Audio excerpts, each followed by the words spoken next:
Oh, shit.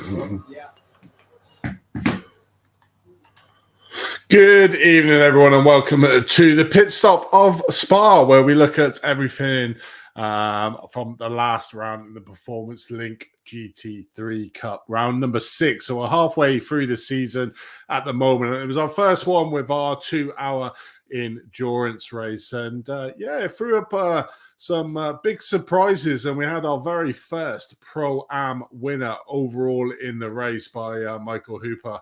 An exceptional race from him, but I suppose, Dave, it was always on the cards because these endurance races, anything can happen, and if you get really an advantage in a pit stop and one of your main competitors struggle, then that's where you're going to get the big advantage. But so welcome to the stream. Obviously, as my co-host Dave. It was a good race. Yeah, it was a great race, and even we couldn't call it, even though we had ideas on strategy and things like that. So it was just making sure. Yeah, just making sure my microphone was working there. It is, mate. I would have told you. We had a great event, and quite interestingly, it might be a completely different event by the time we get to the final round of the championship, which is the other 2-hour event, because iRacing are changing their rules and changing the way that the tyre model works, and actually might be a case that you can't double stint tyres anymore. So takes away a little bit of strategy, which is a bit of a shame from what I'm reading. But we never know what iRacing might actually come up with. I mean, you could have square tyres by the time they're finished with it.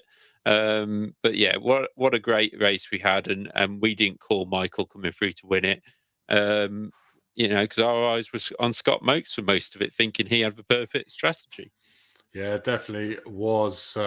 He did. I mean, he had it. He changed his tyres. I think he was one of the only, certainly the front runners that did that. And it nearly didn't pay off for Scott, but he literally got it on the very last lap. Them tyre, that extra grip on the tyre coming down the Kemmel Straight really was able to outbrake Aaron going into Lacombe. So, I mean, it was on the cards that it was going to happen, but we know that Aaron is no easy competitor to try and pass. But I mean, his heart must have been going because he was well ahead of the field.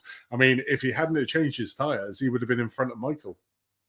Yeah, exactly. But that's just the way your strategy works, and somebody else's might not. And it gave us a great race. We had a good race in every class, really, because we had the the AMs going at it. We had 5 cars looking at trying to win that race by mid-distance, and then the strategies went different ways, and it kind of worked for David Gill finishing second in class. It worked for Sander Island winning the class, but then didn't quite work for their teammates who finished 4th and 5th. So, and they actually copied same strategy. So how that didn't quite work out, who knows? I mean, we could go back through the whole replay and we still probably won't work it out, considering on the day we didn't call half the things what happened.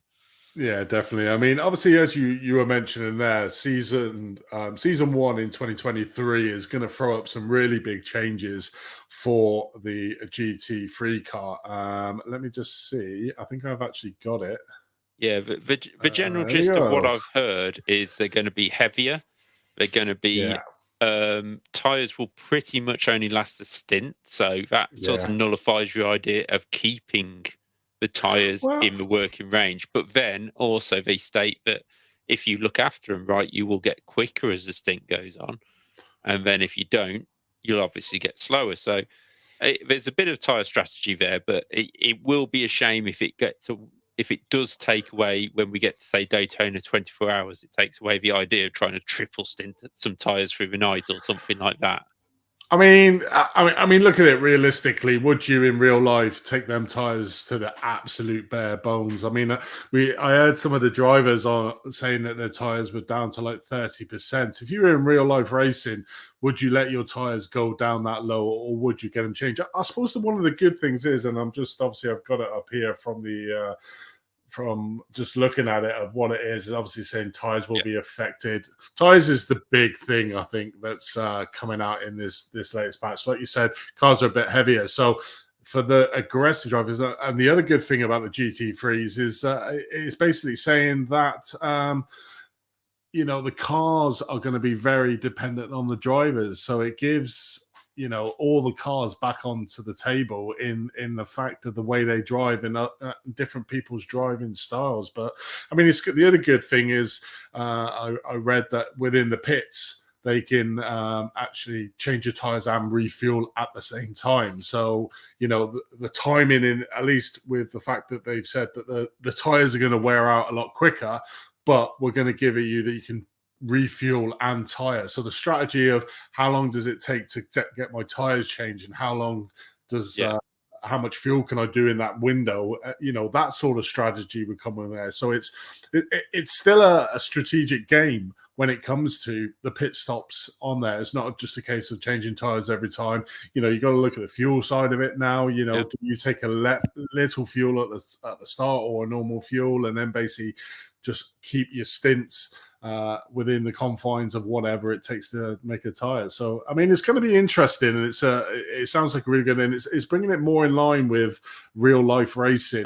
I think with the pit stops and the tires being done at the same time, I think that does work for sort of like, let's say, the VRS endurances and the 2-hour races or 3-hour races max, things like that. It does bring that into it.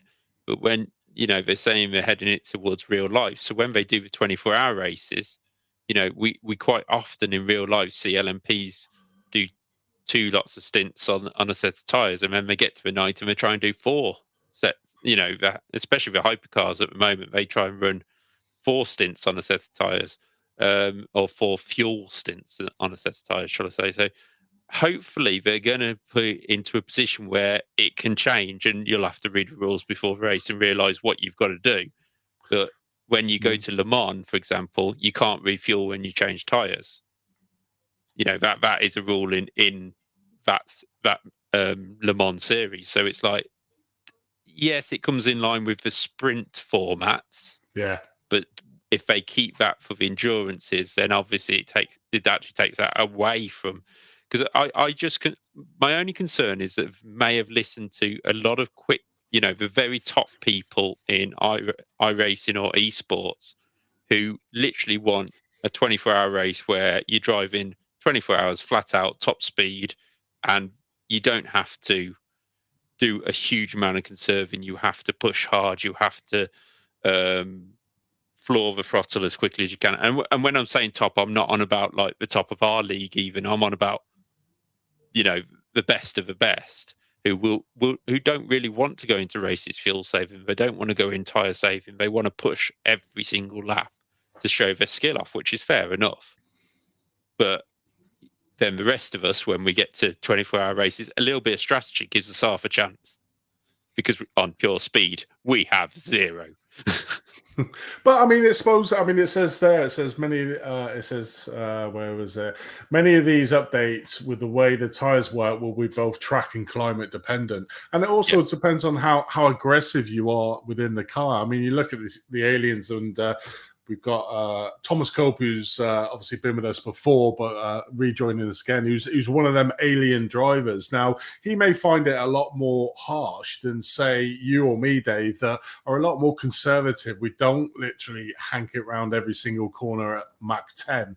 We obviously go within our own means. So us slower drivers may get the longevity out of the tyres, and the quicker drivers may have to change your tyres. So that sort of strategy may come into play. Yeah, I mean, we'll just have to see what they actually come out with, because, they've kept telling us rates on its way up. You got into a tunnel there, Dave. There you go. So the most we've ever seen of a rain is the lake in the middle of half the tracks.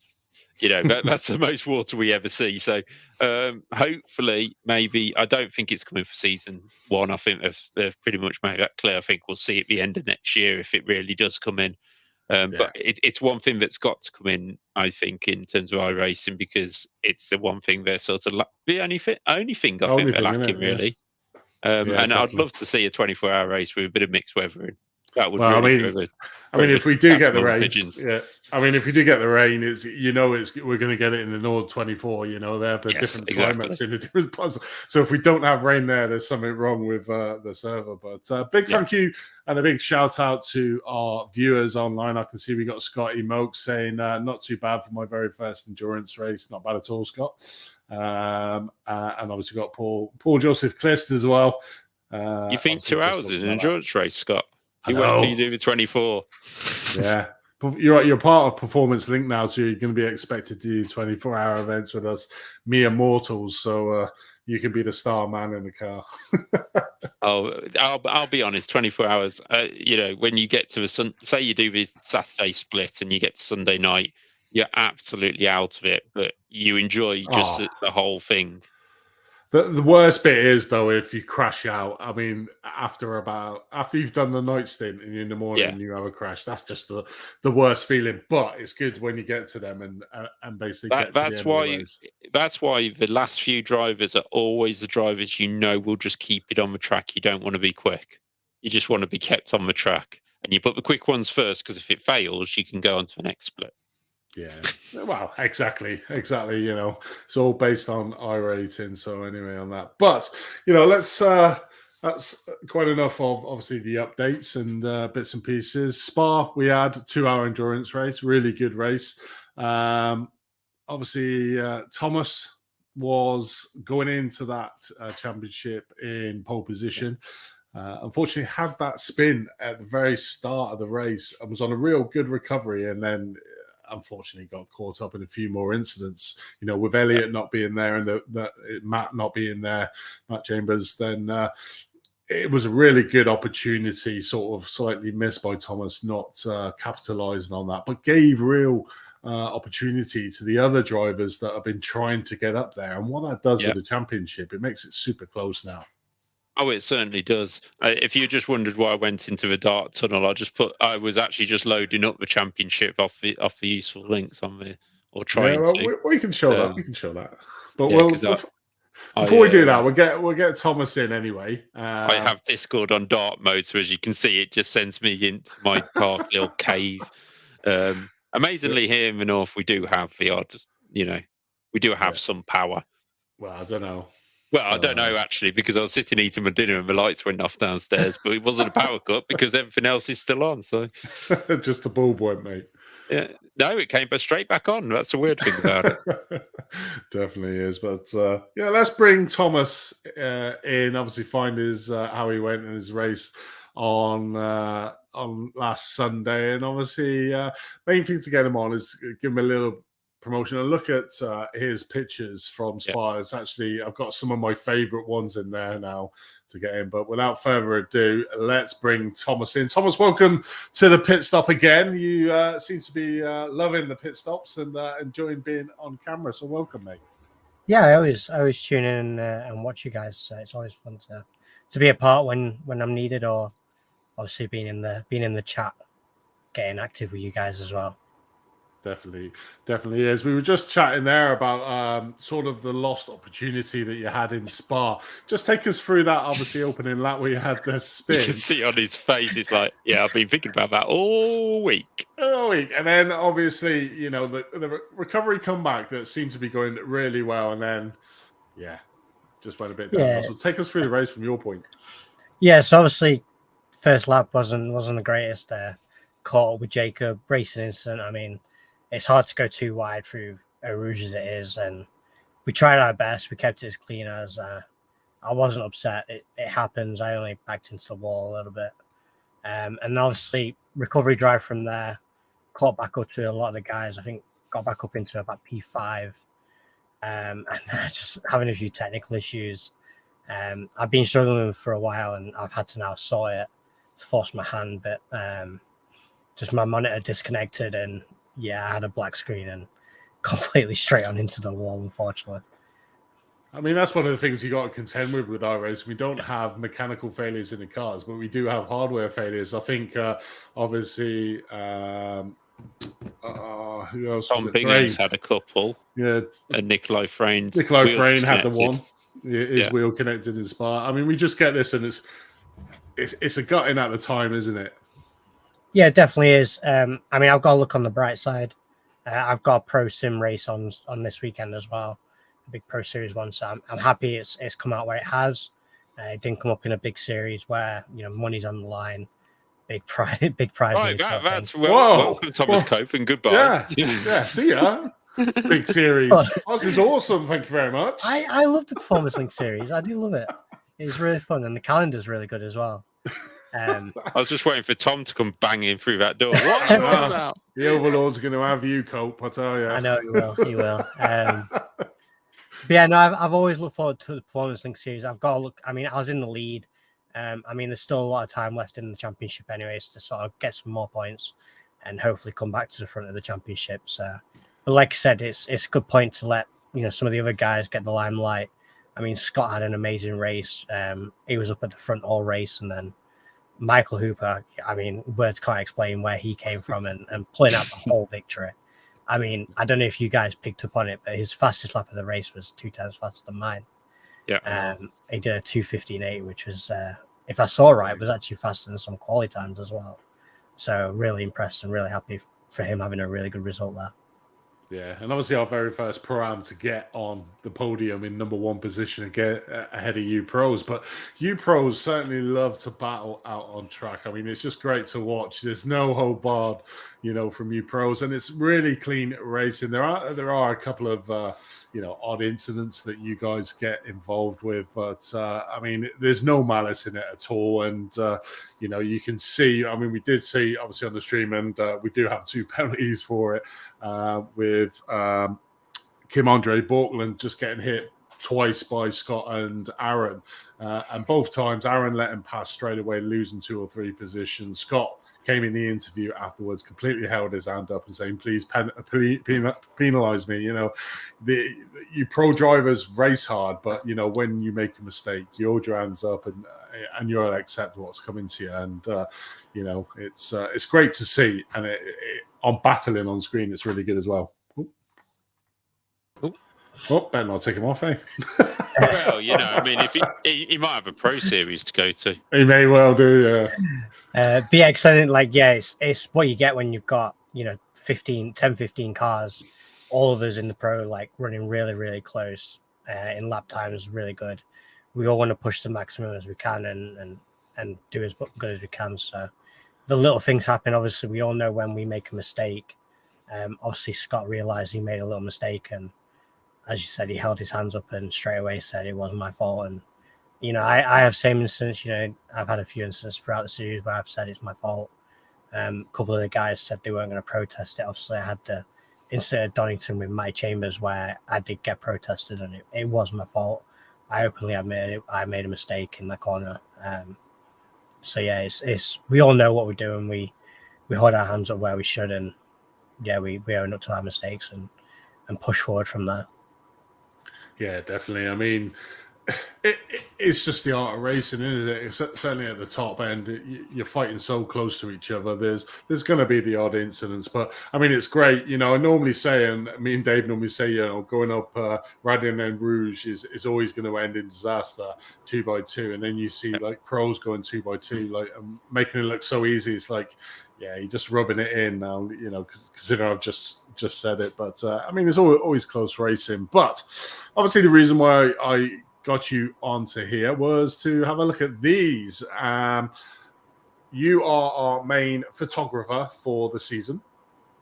And I think at the moment, I had a quick look back, and you've made about 200 pictures of the 6 rounds that we've been in. So a very busy bee on the front end. Just explain how long does it actually take to do one of these pictures? I mean, to do a single picture for the race, you're probably talking 5 or 6 minutes. Obviously, my PC is not the greatest, so it takes a while to render it. If I had a better PC, it'd be a bit quicker, but obviously to get the full resolution and get them in the 4K mark, it takes a while to render them out, and it does take a little bit.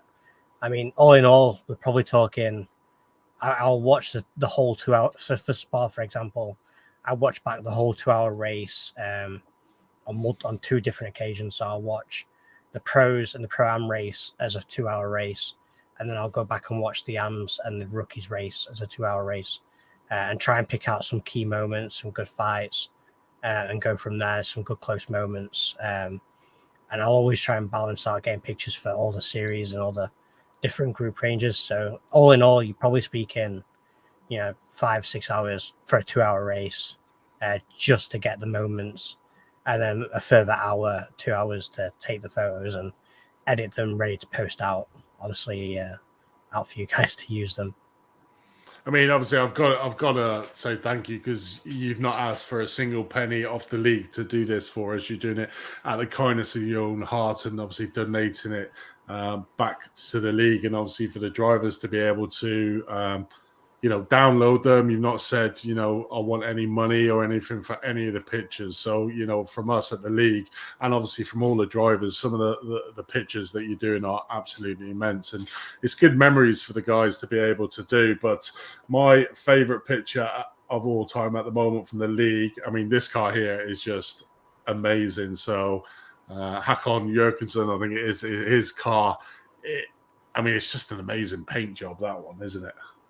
Yeah, it's a very beautiful paint. I mean, I didn't see it at first during the race, obviously, but obviously seeing it in post, it's a really good livery, and I'm so happy to be able to take photos of some of the liveries you've got in the series going around. Yeah, and obviously this was Scotty and Nikolai having a good battle at the start of Spa. But where's my favourite one? Bit of over-render in here, I think. I've got to be critical here, Thomas. I don't mind the criticism. The criticism's good. It makes that my, one. We can be more critical of you crashing Eau Rouge. Exactly. Now, yeah. Now this one here is probably my favourite picture. So you got our wonderful Performance Link livery car, and then the Lamborghini beside it. I think that's probably my the favorite picture, I think, that you've done at the moment. But I mean, there's just so many. I think it was this one. It's either this one or the very first one from Watkins, where we're on the warm-up lap and we're coming down to the chicane, and you can just see like 60 cars all the way down to the S's at the start. I mean, that's just an amazing one. David, have you got a favorite one, or looking through them, have you got a favorite picture? To be honest, most of them are like just. I mean, look at these shots we're getting at the moment, but all the cars have got brilliant liveries on. There's not one I could say, oh, it just that livery doesn't work or anything like that, or I'd like to see that. And you've brought out the colours in each and every one of them. And I mean, look at the side of the Olympus car there. Is it fluoro pink? It is. That is certainly a different colour than on the stream. But then we have. It's nice though. It's nice, that colour, actually. I quite like that. We have cars like the Olympus one, which are bright and vibrant, and then you look behind. There's Dean Powell's, and that livery works in exactly the same way, just not with the big.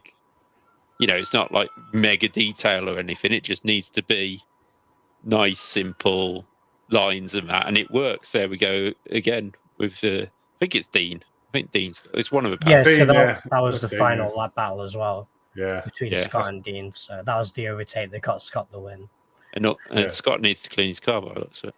That's that tar that comes off doing endurance races. You get used to that anyway, Scotty. If you do a few more endurance races, I think you're getting sort of arm twisted into endurance, is it, Scott?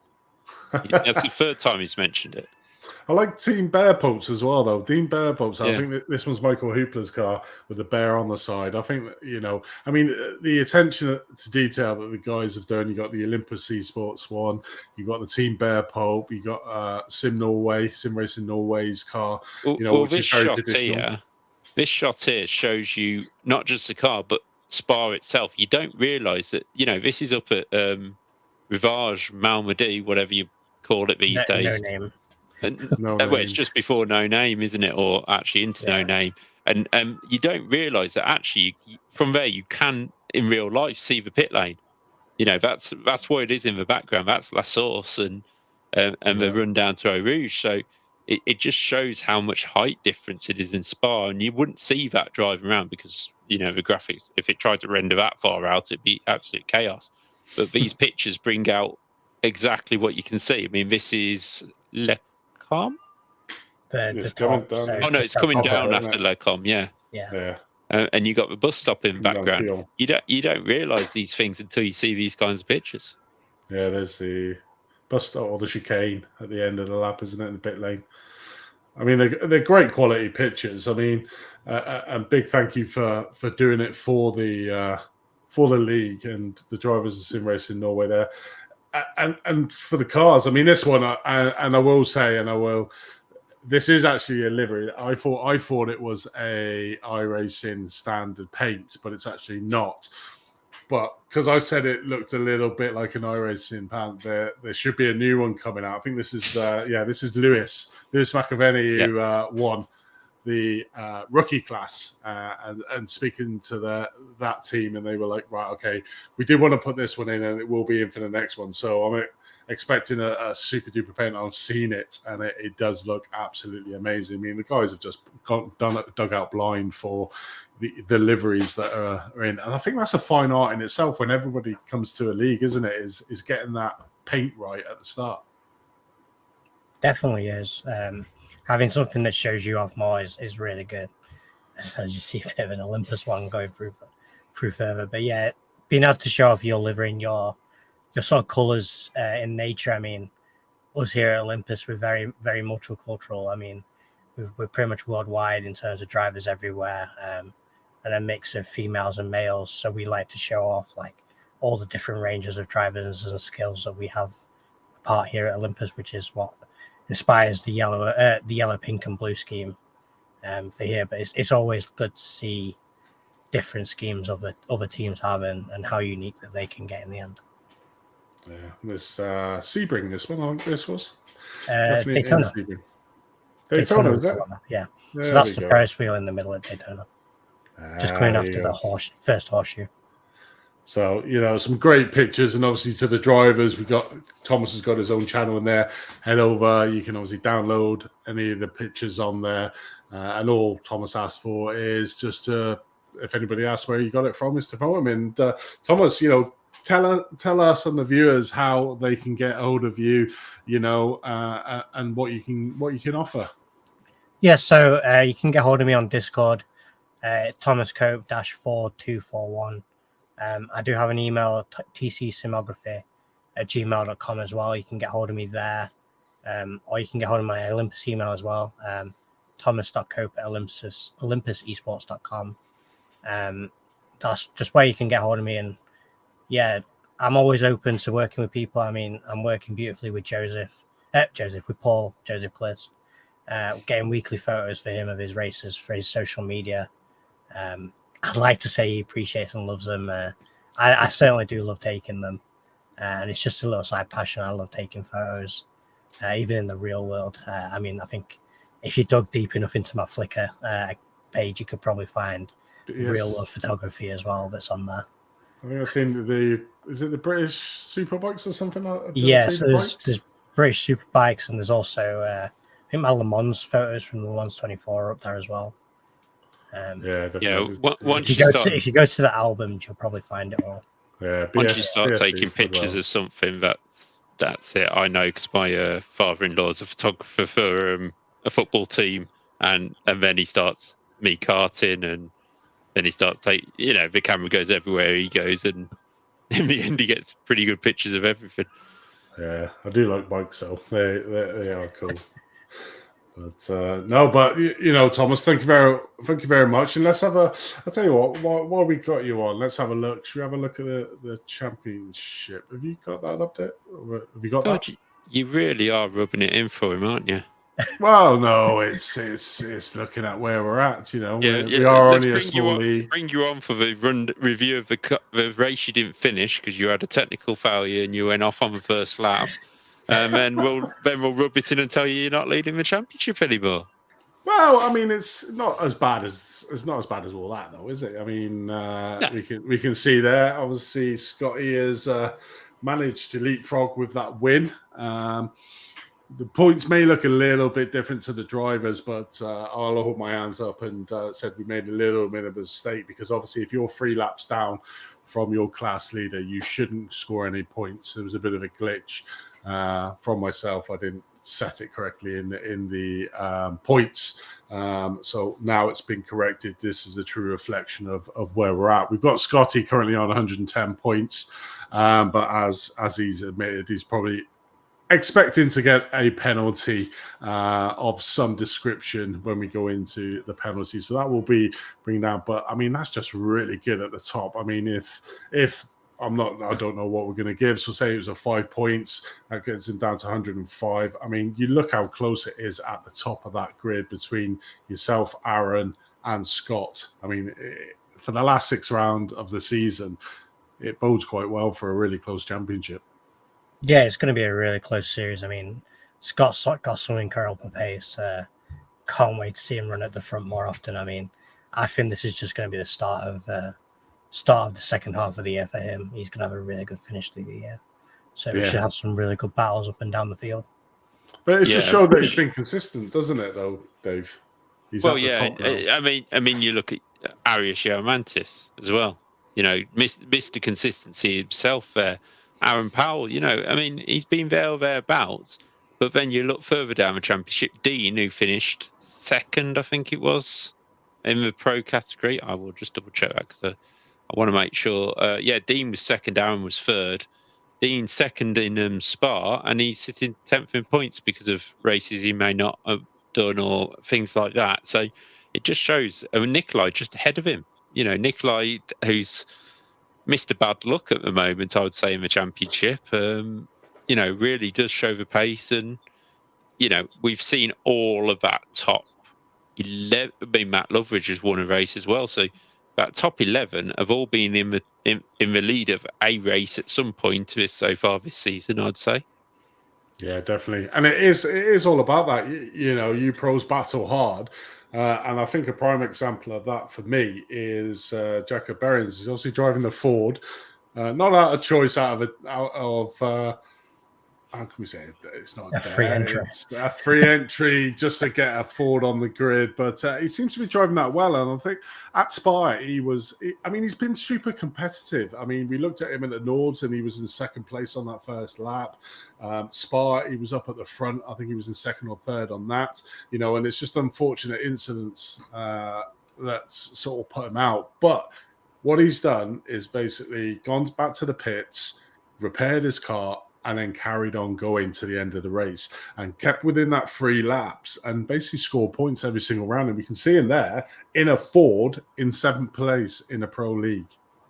Yeah, exactly. And that Ford is not favourable at the moment. Maybe it'll be the OP car, because not many people have got it, and iRacing could make a good little bit of dosh in the new year with making that the OP car, I'd think. But you know, I mean, obviously, you know, we know the Porsche has been the choice for many, but as we say, the championship's could completely change come January in terms of how the cars react, who clicks with it, and things like that. And it's not something Performance Link could have called and gone, okay, well, we'll make the championship this, because it's so difficult to fit it. You know, I mean, what is it, a 4-month championship overall into an iRacing season? You can't do it. You know, it's you know, there's always going to be a change or two, and it's going to be interesting to see who it brings the advantage to, because it is, like we said before, a pretty big change. It is, but I suppose the lucky thing in this league at the moment, it's only the sort of probably the last 2, maybe the last 3 that it's going to affect. But it's going to be a good one for Le Mans to actually see on an endurance race how these tyres actually make up with the new tyre model. And obviously, we haven't asked your opinion on that, Thomas. We were talking at the start about the changes for season 1 in 2023 with the GT3 cars. I mean, what's your take on it? It's very much going to be interesting. I know myself and the team, we're going to do very much a lot of testing to sort of understand and see where the cars react and see what everything's like. But it's not going to be an easy feat by any means. The cars are very much going to be acclimated and driver orientated now in terms of it suits your driving style or not. So if you're more of a Porsche driver, you'll be better suited to the Porsche. And if that is your choice, then you'll struggle to get on with like the likes of the Mercedes or the BMW. How does that affect? I mean, obviously, you're part of a very big team, and when you come to these big sessions, when you're doing the endurance sessions, you've got to choose a car. How is that going to play? Because not everybody's going to be in tune to the car you have. I mean, how do you overcome sort of them obstacles? Because at the moment, the cars are pretty much similar. The Ford is probably not one that a lot of people are going to do. You got the Porsche that's really good on brakes and exit speeds and corner speeds, but not very good on the straights. You got the BMW and the Mercedes that are good on the straights, all round cars. You got Lamborghini that's been the mid ground. I mean, this new setup is going to be completely different for the team dynamics when choosing a car for an endurance series. Yeah, it definitely is. Obviously, the moment we go into a race or an event, and we'll be thinking, well, what cars are better and what can we make suited to the track and have the best compromise in terms of being able to push the most pace throughout the team. And with the new changes coming in, it's going to be very much orientated in terms of how can we get acclimated to a car and how can we have the whole team suited to the car in terms of stability and pace at the same time. It's very much you're going to have to factor in sacrifices where a driver is not going to be comfortable, and you're going to have to choose: do we keep safety in terms of having a balanced car, or do we push a bit of an aggressive setup and go in a very attacking car and risk crashing and spinning a lot more? Yeah, it definitely is.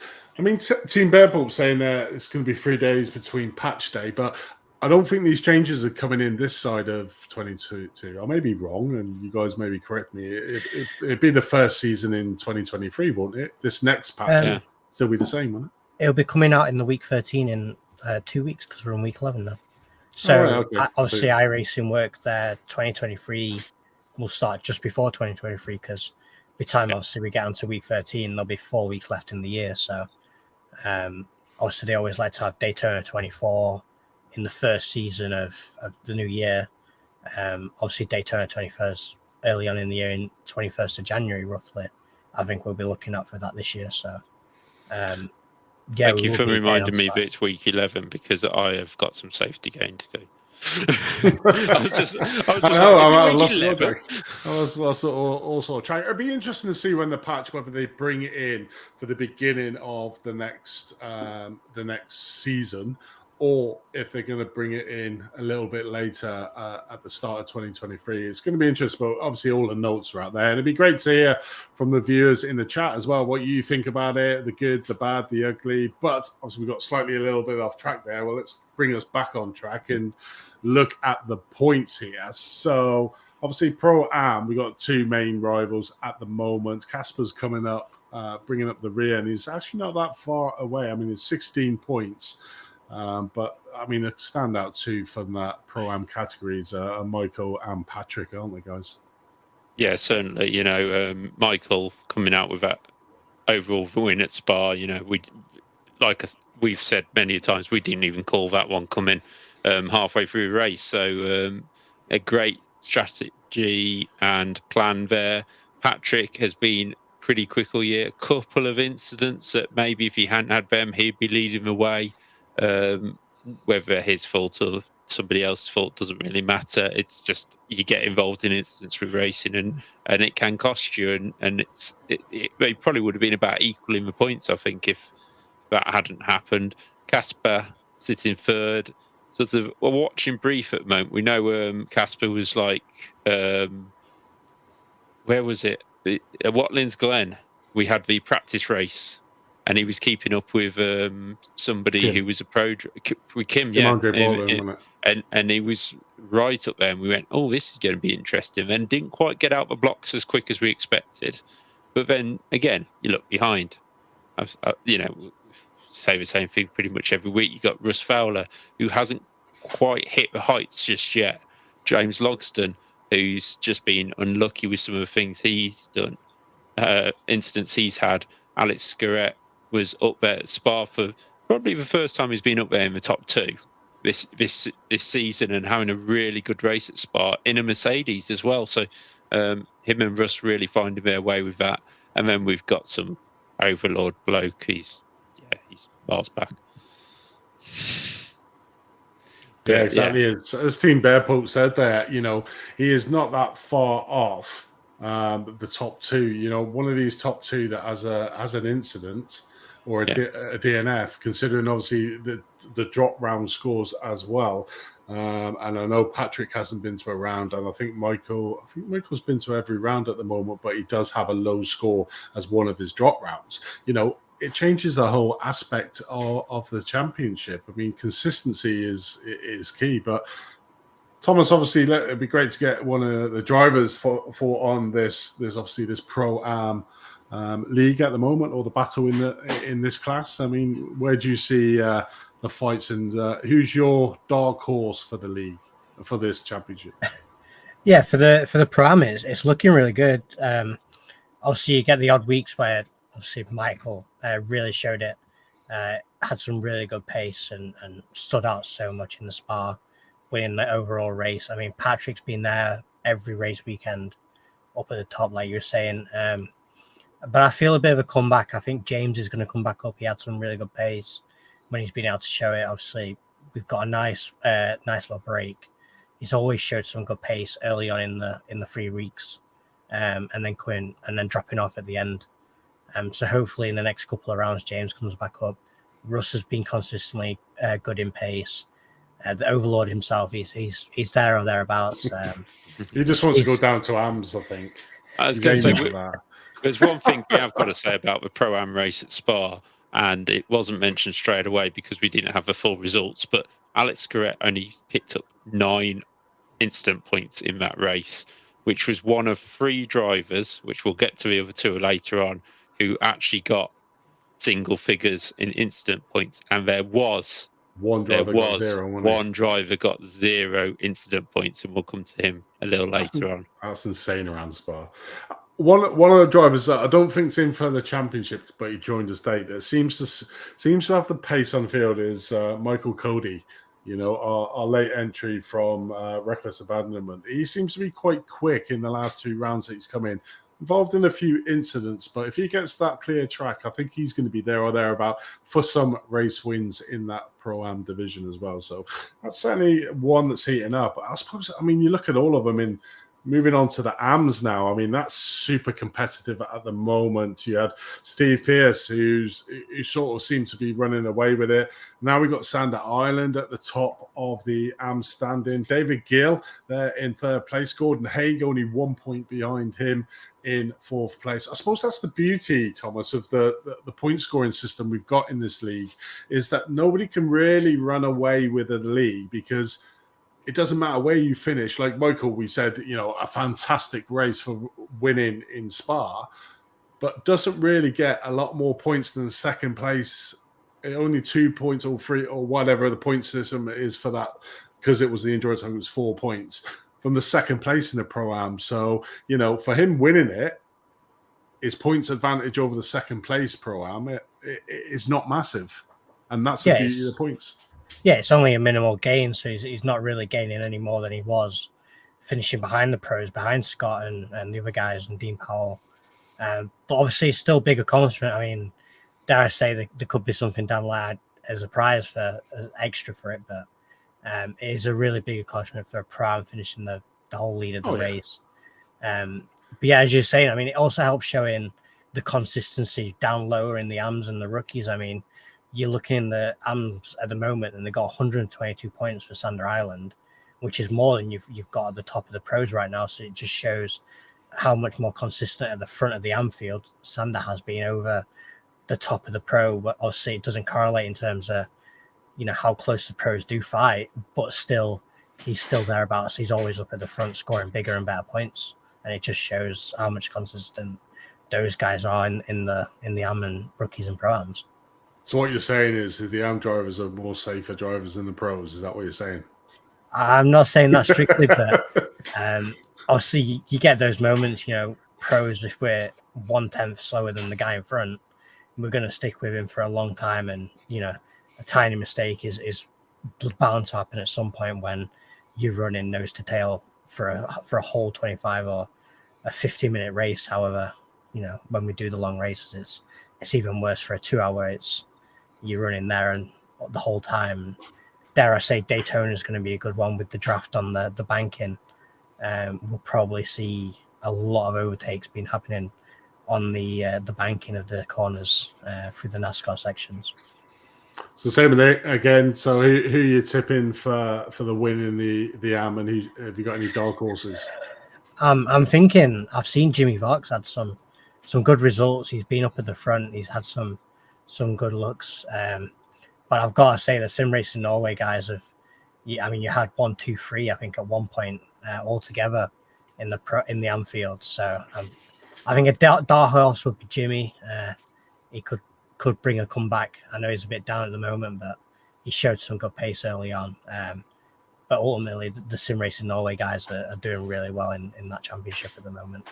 Yeah, definitely. I mean, Jimmy's come down from Pro-Am, and I think this is probably the right class for himself. I mean, you can see him there in 7th place. So he is where he should be. And this is, what we're doing. And we'll probably have a look again over this period to just to see if we can even out the classes, because these leagues are all based on iRating, and the iRating in iRacing can be gained on any sort of cars. So what we try to do is put them in the class, look at their cars, put them in the class, and then after rounds 3 and after round 6, which we've just had, we can have a look at players, racers, and then say, do we want to bring them down to give them a more competitive? And certainly if they've been fighting in that class, then we can sort of look at it. So that's the AM. And then obviously the rookie class, which a lot of leagues don't have full classes, but we do, sort of dropped off from the amount of cars that we originally had. Obviously, it's showing 13 cars here, but there's mainly 5 cars. But the 5 cars that we have got in the championship are fighting tooth and nail. And, one from me that's doing exceptionally well at the moment is Lydia. I mean, she came in, she was really nervous in the first round in Watkins. I think she was just trying to stay out of everyone's way. And she's sort of grown in stature where it is. And that's what we expect from these rookie drivers. It's not just Lydia, it's Paul, who's obviously in the chat as well. I've seen him in many Apex leagues, being there or thereabouts midfield.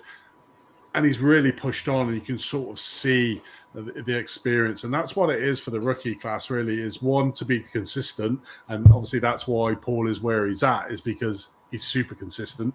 He's finished every single race in the decent points, and obviously had the fortune of winning in the Nords and the rest of the field. So it's going to be an interesting race between Paul, Matthew, Lydia, Lewis, who's a late entry. He missed the first 2 rounds, certainly showing his speed, and Victor. So we've got the main top 5 protagonists in the rookie field.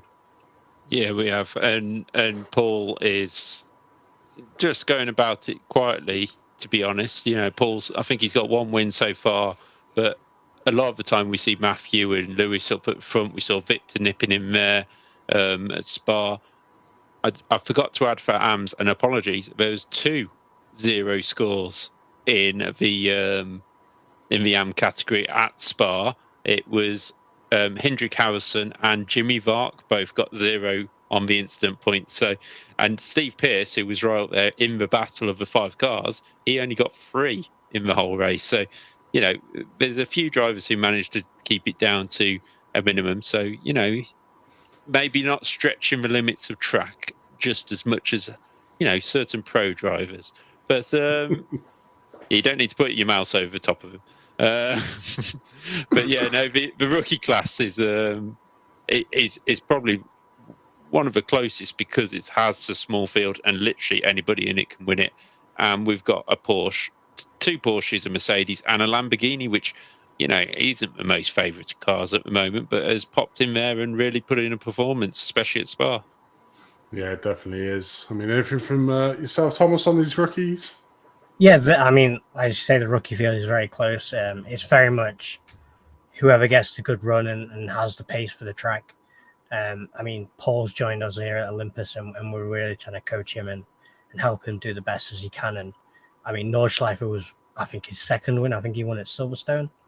But Nordschleifer, he really appreciated the help that we gave him and a little bit of coaching. So obviously Lydia walked away with it at first, but the consistency of Paul to keep the gap close and end up taking the lead with the unfortunate incident for Lydia late on in the race. But equally, And he got I think ticked.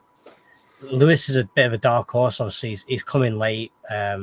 Obviously, started behind, missing the first 2 rounds. I think he said he was. Yeah.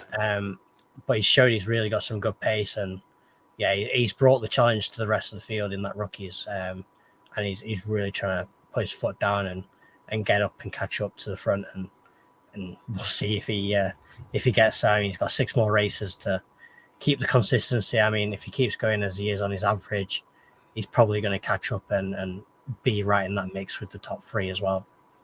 Yeah, definitely. I think Paul, this might be the real strongest opportunity. I don't ever remember seeing you win an Apex League. So you've got a real, not putting a lot of pressure on you, but you've got a real good opportunity here. But it's going to go down to the wire. I mean, like you said, Matthew's extremely strong, and a big shout out to Matthew over in New Zealand. So he gets up at like 6 a.m. in the morning to join our races, consistently there every single week. So a big shout out for him for coming along, joining our league, and actually committing to rising early on a Monday morning to do the races probably before he goes to work. So big shout out to him. But obviously one of the other things that we do look at, and there is a couple of prizes in there, is for the sort of the cleanest driver, so the least amount of incidents. Just having a look down, and we'll base it on probably the races that people have been on. So I think at the moment as well, you can sort of see there, Paul is got the least amount of incidents over the first 6 rounds, so sort of leading the way at the moment. I did see somebody else on round 39. Steve Pierce is very close to him on only 1 incident point ahead of him. And then we go to the pros. Let's not look at them. I think I'm the lowest on the pros in terms of all that. At 82, yeah. When the lowest that we're talking about is 36, and you got 82. I could see a 70 down there for Nikolai. So yeah, 70 something, yeah. 70. No, Nikolai's got 115. That's a 78 for Matt. Yeah, for Elliot as well. No, there's one driver who we haven't mentioned. I did mention him a minute ago, Hendrik Harrison. He's on 4 bonus points as well, so he's actually got two zeros in the first 6 rounds. So for a driver who's starting sort of mid-pack in terms of the whole field, he's really having to keep his nose clean. He's got the majority of field ahead of him because he's in the AM category, and he's having to keep his eyes out and just make sure he can weave around things, and keeping it on naught is pretty good going for 1 race, never mind 2.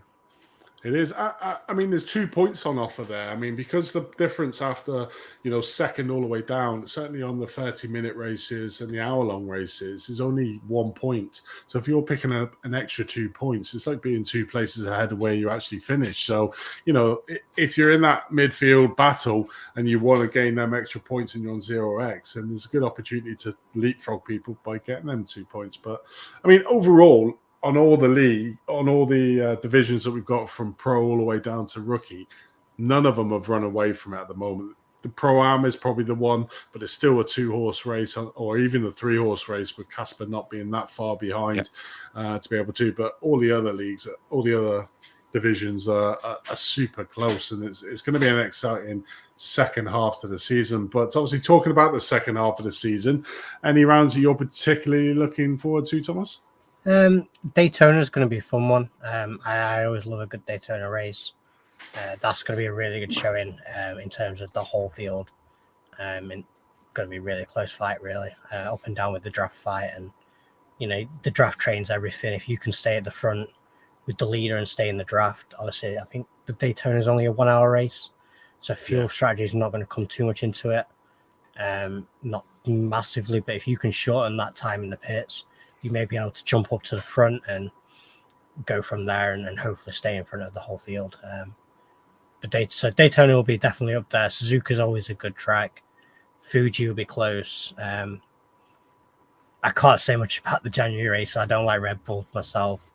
And Interlagos is not quite there, but Le Mans will be a really good legacy race in terms of, there's a lot of places you can overtake and make mistakes.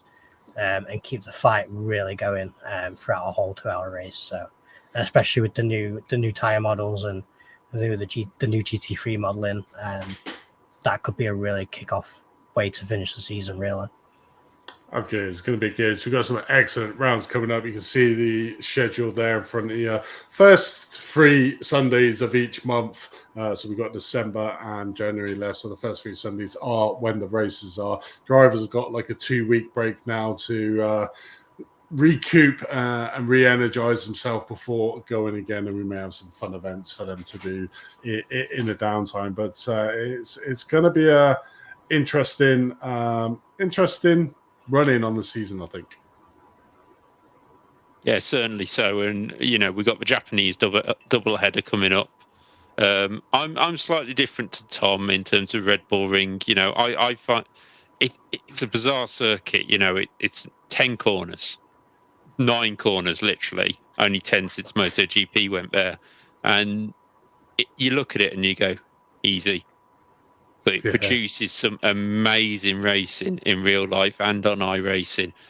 And it's a tricky one for track limits as well, especially with the final couple of corners. So it would be really interesting to see if somebody keeps Nortex around there, then I will be mostly surprised.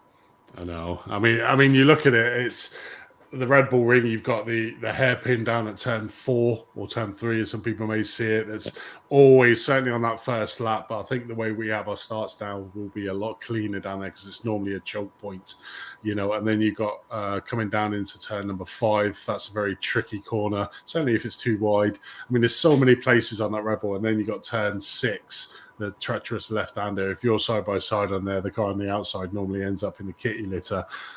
So it's quite a technical track. And like you said, Dave, them pesky off tracks, that's probably my worst track. I never do it on iRacing officials because I always lose safety rating around there by just getting them incidents going off track.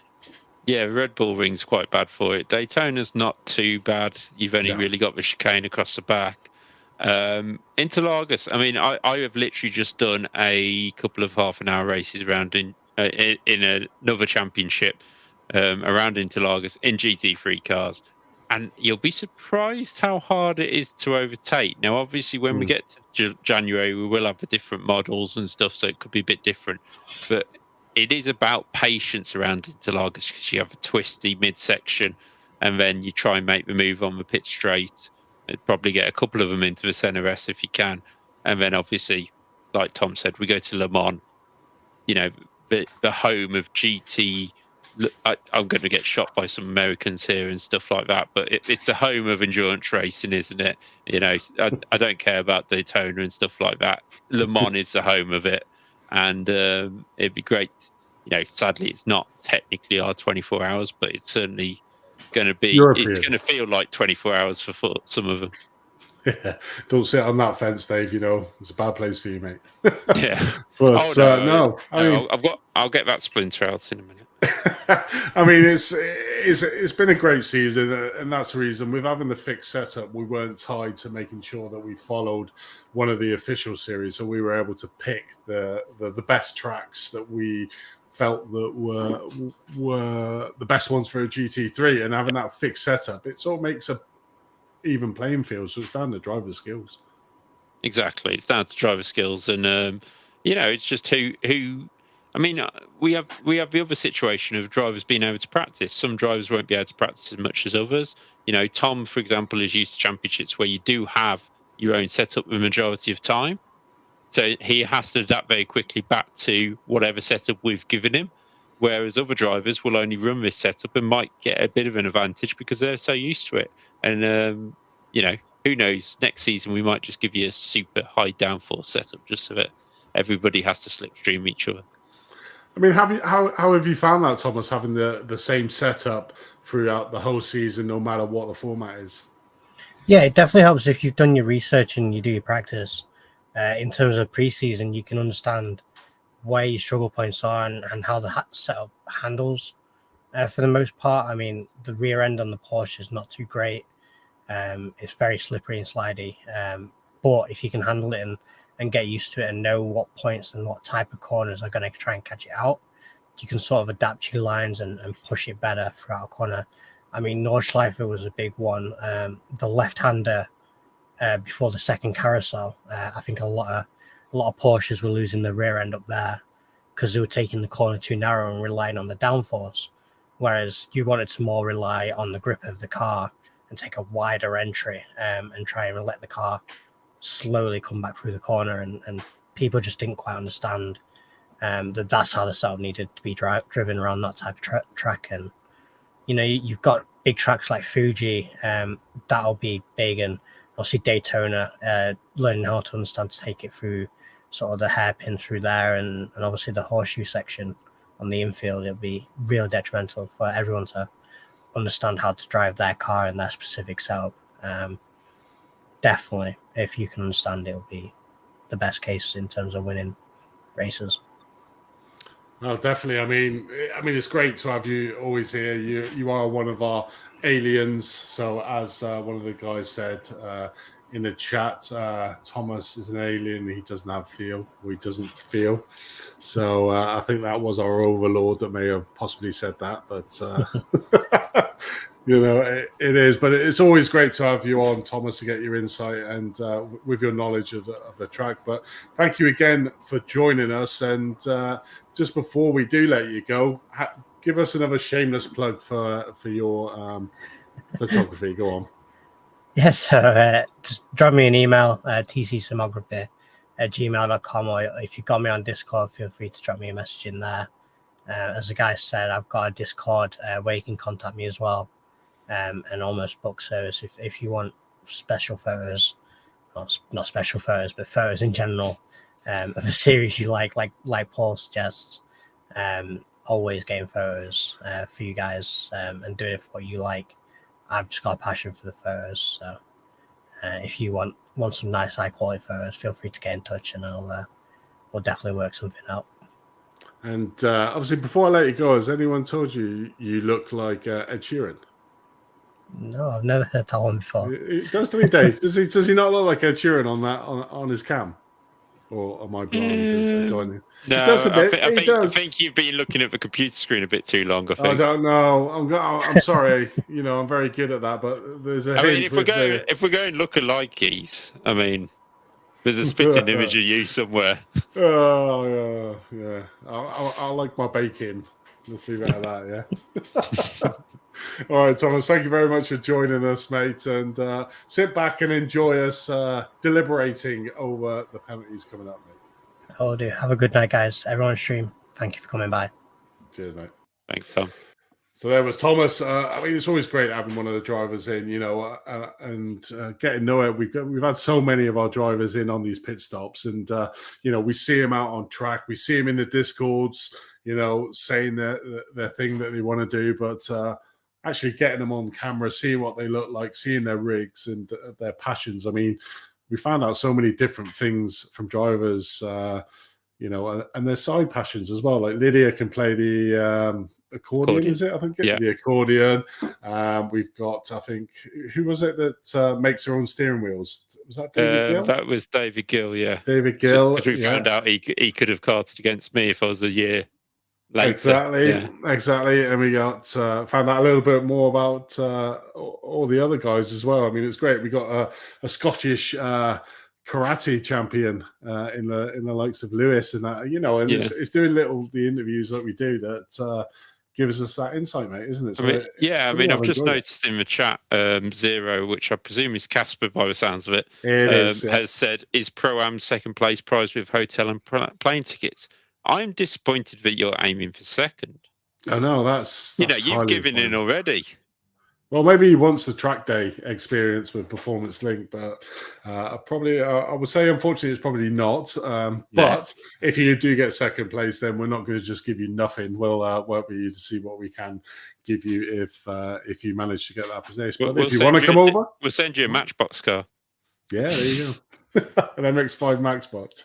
But no. So right, let's get on to the favourite part and why everyone's probably the main reason people are watching.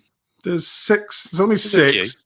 There's six, and two of them are twofers. Oh, the same one, yeah. So let's. Let me just. I have got it open. So I will mention before we start as well. There's one of them which we will try and find, but it literally says lap and it says 1 hour 25 mark. That's not helping us. So in future, if you could try and find the lap on your replay, whenever it was, it would be really useful for us because we can't really put in 1 hour 25. No, and that's, in the rules, I will be a stickler for the rules. It does say you need to give the lap.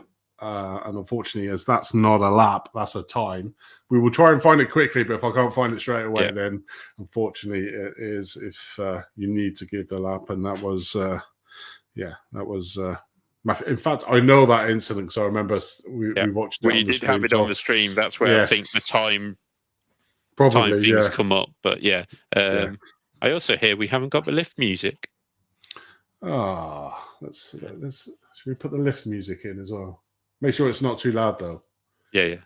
Because our viewers do have sensitive ears. Bless them. Where is it? So one thing they're missing off Call of Duty Warzone that's just come out. You can call the lift, but you don't get lift music. Really short, I think. Here we go. How's that? Bit too loud? That'll do. Well, let's get on with it. So we have first one, Kim Andre Borg with Aaron Powell.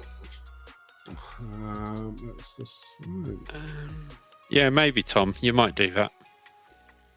What? Make a comeback. He's aiming for the AMs, isn't he? He'll make a comeback in round 13. Yeah. I don't know if it's just me, but your screen seems very bright. It does, doesn't it? I'll put HDR on the screen. It's not a problem because we can see what's going on, but it's more vivid. We'll just have to go on your word if we have to look at the speed of the cars. It's a bit bright, isn't it? Let me see if I can turn it off. 2 seconds. Let me see if this makes a difference. Yeah. Team Bear Pope, yes, it is the incident involving Matthew, but we will try to find it initially. But I mean, if we don't, we don't. It's technically not our fault. But I can remember the incident, and I can probably run over it very quickly. But it's very hard to tell what each driver had an issue with if we can't watch the replay. Not sure, but don't worry about it. Speed-wise, I'll be able to give the speeds if need be. So, all right. So it's lap 43. It was going into the first corner, wasn't it? Oh, Top Cat's in the chat. Is he going to play? Come on, play. Just to run through for the people, bus stop chicane hit the rear. Oh, we know what this one is. We saw this one on the stream. Oh, there you go. It is. So lap 47? No, 43. If it's lap 43, it'd be the lap before this, yeah. So we'll watch in reverse to start with. Let's go 44. That one? No, that's not it. What lap are you on now? 44. So you want 43? Bus stop. So it's lap 43. So I need to do it 42 and then... No. You want 44 and backwards? Yeah. 44. Backwards. There we go. There we are. There we are. Finally got there in the end. Let's Tap the producer. I know Lewis isn't here.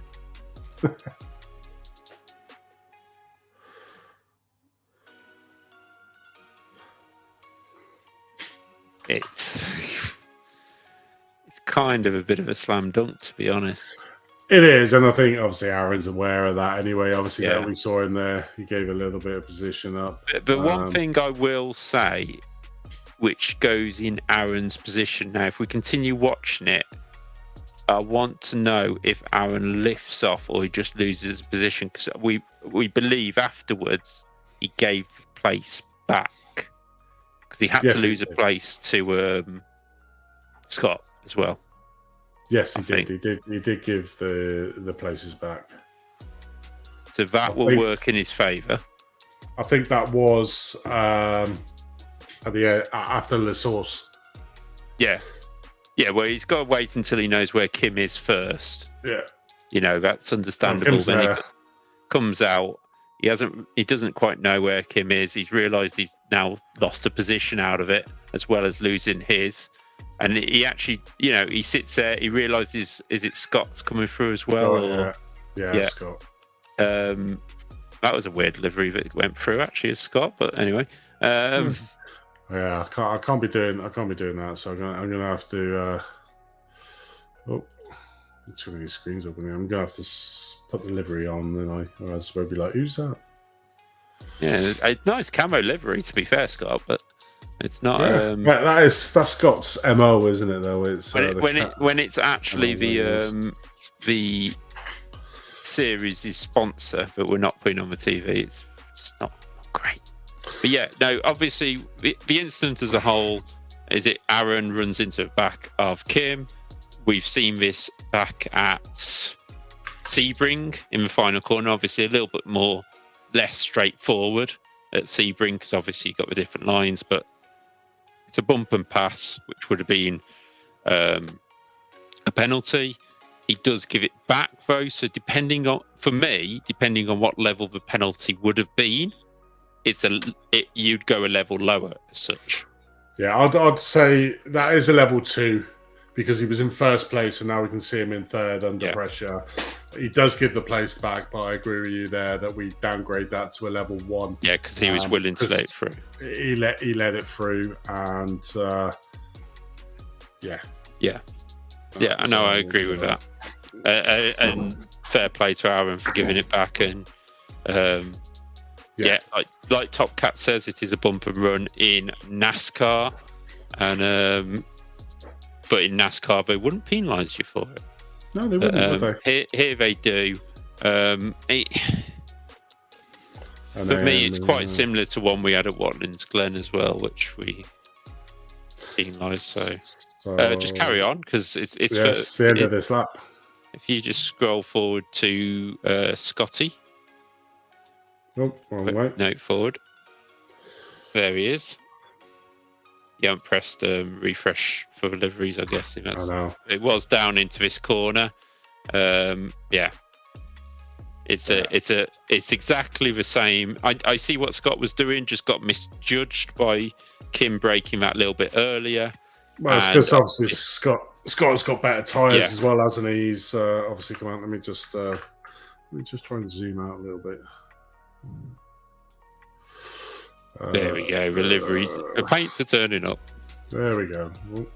And I've got to be honest, really well held here by Kim as well, because he could have just gone round in circles and gone round and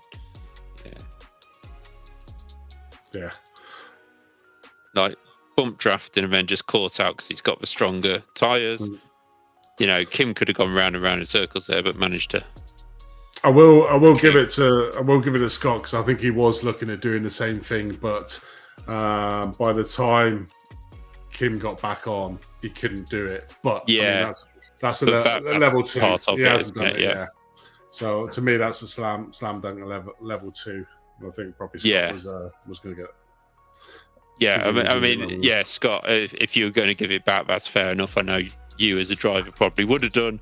But obviously, once the driver's spun off and it's like 8 seconds, you're obviously going to try and get that win. So, understood why you carried on, but you could almost like see that you wanted to give it back, but he was too far back, and you made that decision to carry on. Then that's fair enough. So we've got a level 1 for Dean and level Aaron. Sorry, Dean, you're in trouble, and you only been involved. You gained the most out of it. Actually, I think you went from 4th to 1st in class. But it's a level 1 for Aaron and a level 2 for Scott. Yeah. Which makes it good for the points as well, because now Scott's back a little bit. We are the Alan Gowls of the championship, and we do like to make it a little bit exciting. So just don't give us anything to choose. Just be, if you're leading well into the second to last race, don't give us a chance to even it up a bit. No, that wouldn't really happen. Next one we've got is actually that one. Yeah, I'm gonna say I'm not gonna give a penalty on this, and I'll tell you the reasons why is because you have not put your lap. down on the thingy. We'll try and have a look at it because we'll I think it was a worthwhile one looking at it, just to educate people, because I had seen the discussion in the chat. But because no lap was put down, I've now literally got to try and find it.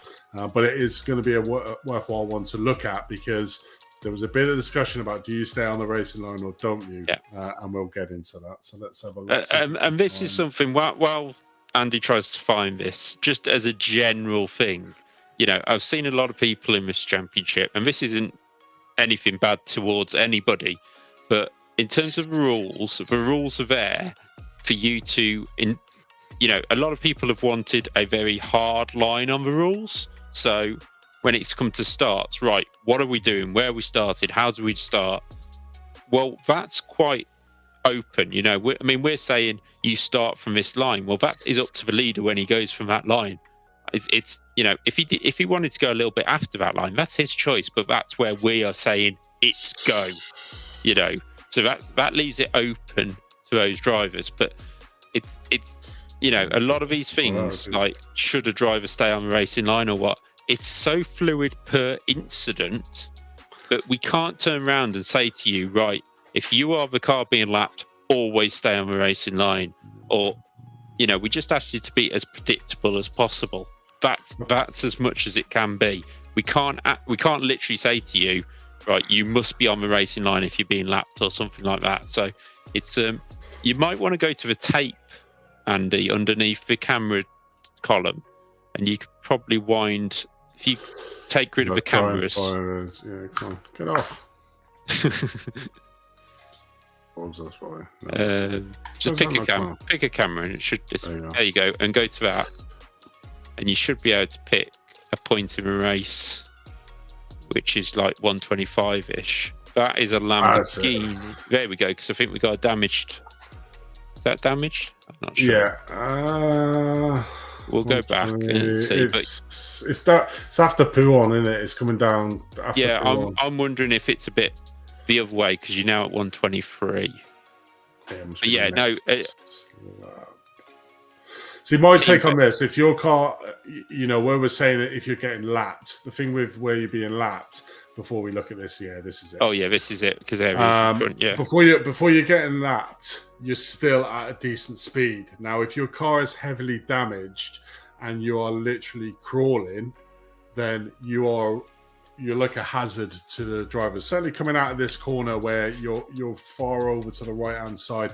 If you're a damaged, my take is if you're a damaged car, you get right out of the way. And we saw a perfect example of this from Matthew after this incident, going further on, where he literally just got well out of the way of the cars trying to get back to the pit. So we'll watch the two incidents. But also, if you've got a massively damaged car, and I mean massively damaged car, you all have a radio button. The voice chat is open, but not for abuse. So you could very easily say, I am coming through Pouon. I've got a really damaged car. Just beware. And everybody will see your name pop up and be able to do it. Now, let's just have a look. That's a huge amount of net code. I know they were saying it's probably going to be. I will say to Mads there is space on the inside for Matthew to go. If you just play it on. Yeah, I'm just going to move the angle so we can see. Yeah. Savage bloody. That was more. We could fit park a bus in that. I mean, Christ. There we go. Let's have a look at this. But yeah, so Mads is obviously. I don't know if he's got a bit of steering damage or something, but he's obviously not being able to keep. He's driving his line, but then if you notice, he does. Yeah, Mads sees Matthew coming and moves across, and then it's the net code as Matt comes back on the track that spins Mads round. Yeah, you can see his steering damage, isn't it? Yeah, so it's not a huge amount there. No. It's just the wrong way for that corner. If it was damaged the other way, he would have got through that corner a lot quicker. But, he's trying to get round. He takes the line. He suddenly sees Matt there, turns away, and then obviously the net code spins him round. and that's why you see him turn right, because obviously netcode just takes him that way. But I'd say there was not a lot you could do there. I mean, it's one of them calls. You know, if you're excessively slow, and we'll see Michael in a minute, his car. Agreed, Tom. Matthew, sorry, his car is heavily damaged, but that it wasn't too bad. You are going to go out wide. It's the hard ones, isn't it? Do you know what I mean? Yeah, I mean, personally, from Matt's suggestion, maybe you could have kept it a little bit more tight, knowing you got the damage, using your relative to know Matt was there. But you did technically move back when you knew Matthew was there. And in Matthew's case, he's got such a run off the corner, he can't really go back the other side. No. So he's there now. So the only thing Matt possibly could have done is seen that Mads might not have seen him, and just given it a bit of a lift, just to go, right, I'll give it another second just to see. But I don't think anybody's done anything wrong. No, I think in hindsight, looking back on it, what Mads could have done was come further over to the left-hand side, because he wasn't competitive. If you've got a damaged car with Darren's damaged steering, you've got cars behind you, you're not going to be able to hold them. So you could have come over to the left-hand side. In hindsight, you could have. But there was room, and obviously there's a lot of runoff here that could do. And the thing that really massively affected this, as we've seen, is that horrendous netcode there that basically just pushed you back in front of Micah. Huge amounts. Yeah, that basically finished. But one thing I did want to show now we do have, and I've just lost him. God damn it. I didn't want to do that. Where is he? Right. You know, completely damaged car, his engine's gone, but he doesn't want to go back to the pits. Now, that's fair enough if a driver doesn't want to go back to the pits, but this is a way, I think, exactly how you should handle the car. It is absolutely wrecked here. You can see it's smoking a bit, but he's well off the racing line. He's slowing down for the drivers. You can see the engine smoking at the back, looking at his relative to see where everyone is. And literally just gets well out of the way of approaching cars like here. I think he stays on the inside massively to the cars, go around the outside. There he goes, almost like stops to let cars past. I do agree with you. I do think, obviously, Mads wasn't as serious, shall we say, in terms of the car. It wasn't as damaged as that. No. That's the thing. It was not as damaged as that. That was to the extreme where your car was toast and you're just trying to get back to save yourself some time in the pit lane back. But that for me is a perfect example of what you should be doing if your car is toast. What Mads' car, he was still being able to get some speed. He wasn't at top speed. So it's just being aware around, and obviously the car behind does not know that you've got damage on your car. So, you know, that's where it comes that grey area that the car behind takes responsibility, because the car in front that's damaged has to take responsibility for the fact that you're not as fast as you would normally be. So the closing speed would nowhere be as much as that. It's almost like the Elliott and Jimmy incident from last week or the week before in the Nords. You know, it's a little bit like that one where, you know, it's a hard one to call. But I mean, that one was clearly the reason why the accident happened as bad as it did was because of netcode. Yeah. But obviously, on the other hand, put your laps down, guys, so it makes it easier for us to find them. Yeah, if you've had an incident, I mean, I understand with Matthew that obviously he's probably going off to work as soon as the race is finished or anything like that. If you think you've got like something to appeal, jot it down to your side and go back and look at it when you finish what you got to do. You know, like, for example, us in the UK, if you've got to go to bed, you've got to go sort kids out, whatever, jot it down, come back to it, save a replay, and go back and have another look at it. Because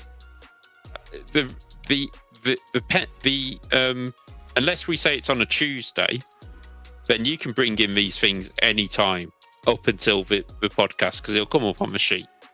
So we're happy enough that, you know, we can go, we've got 5. Oh, look, one's just come in Wednesday afternoon. Doesn't matter. It doesn't have to be straight after a race.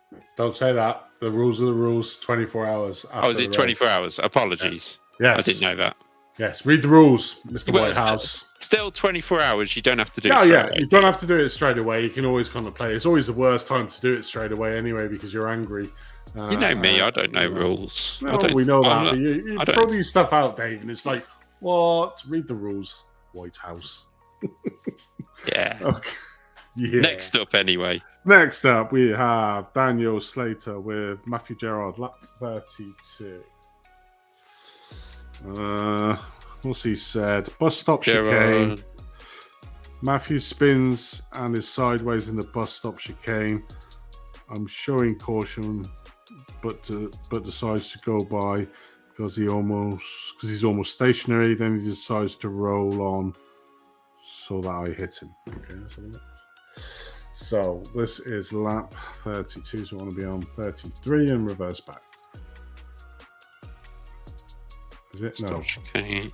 Yeah, 32 it says. 32 there. Yeah, so that's... So you want 33 and go back? I want 32 there. It's the next lap, isn't it? Yeah, because maybe... No, it's a lap before that. Oh, man. Come on. Yeah, there you go. There we are.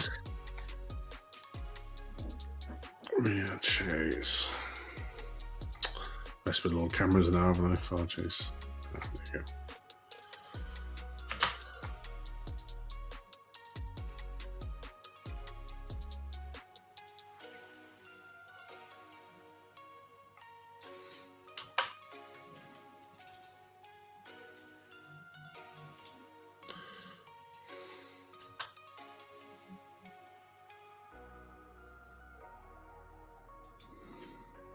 Now, this is something where if I was a spotter for the driver or any driver who's spun, my initial comment would be stop the car from rolling, stay exactly where you are, and because I can see what Matthew's trying to do, he's trying to get out of the way. Trying to get out. He's realised he stopped on racing line, but sometimes if you get the car to stop and then you check your relative and it's under, say, a second, for me, I would wait. Just in case, especially in a slow corner like that, because a second is enough for that driver to try and make a decision. Daniel had obviously come in and made the decision that the gap on the right-hand side was there, and it wasn't. You know. I mean, even if he's... I mean, I'm just looking at it. So if he stopped there, there's... It's one of them, isn't it? The car behind is that close that... Yeah, I debate whether Matthews actually stopped. Yeah, he hasn't stopped. He never stopped. It's more like a slide, isn't it? Yeah, so if we go full speed on board with him, because then we'll know, like literally on board with him, we'll know whether he stops because you'll see it straight away. So he comes into the corner, comes in, hits the brakes, down the gears, turns it in, loses the back end, and doesn't really stop as such. You know, there is a little bit of a stop there, and for me personally, I can understand why Daniel would put it in because, you know, you've made a decision, and it looks like that Matthews just started into the.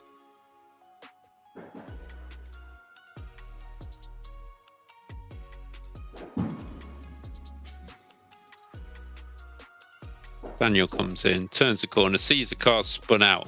Now, obviously, because the back end's coming round, he's probably expecting the car to go a little bit further round than that and spin out towards the next apex, because the back end would drag it that way. yeah, Whereas it doesn't, because Matt gets it stopped. He gets the slide stopped, and then, you know, Daniel literally has nowhere to go by then.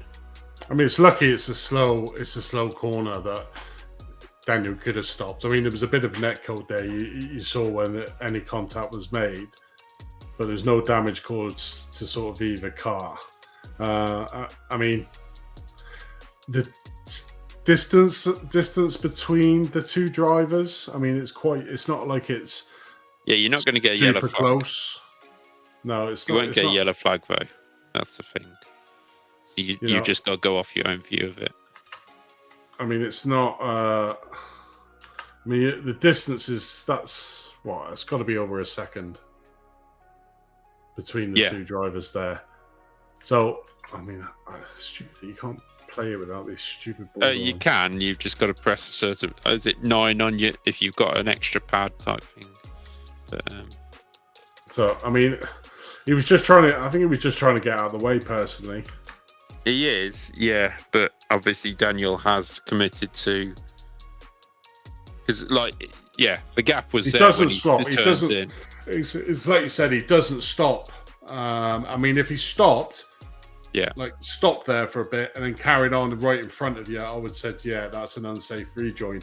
But the fact that he spins the car and the cars never stop, and then he's managed to get off, and then obviously that's when you've caught up the back of him. That for me is the mitigating circumstances. On for that. Me, I would say literally maybe not a penalty, but it's sort of like a tap.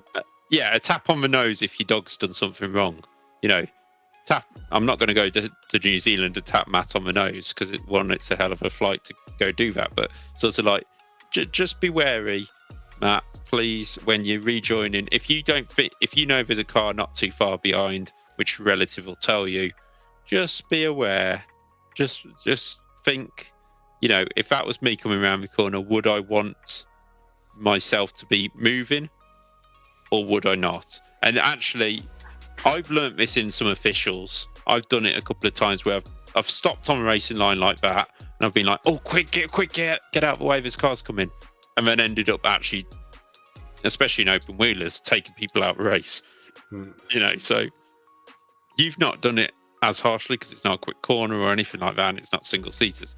But just be aware that at that point, just where you get the car sort of almost to a stop and under control, be aware with the surroundings, with relatives and your surroundings.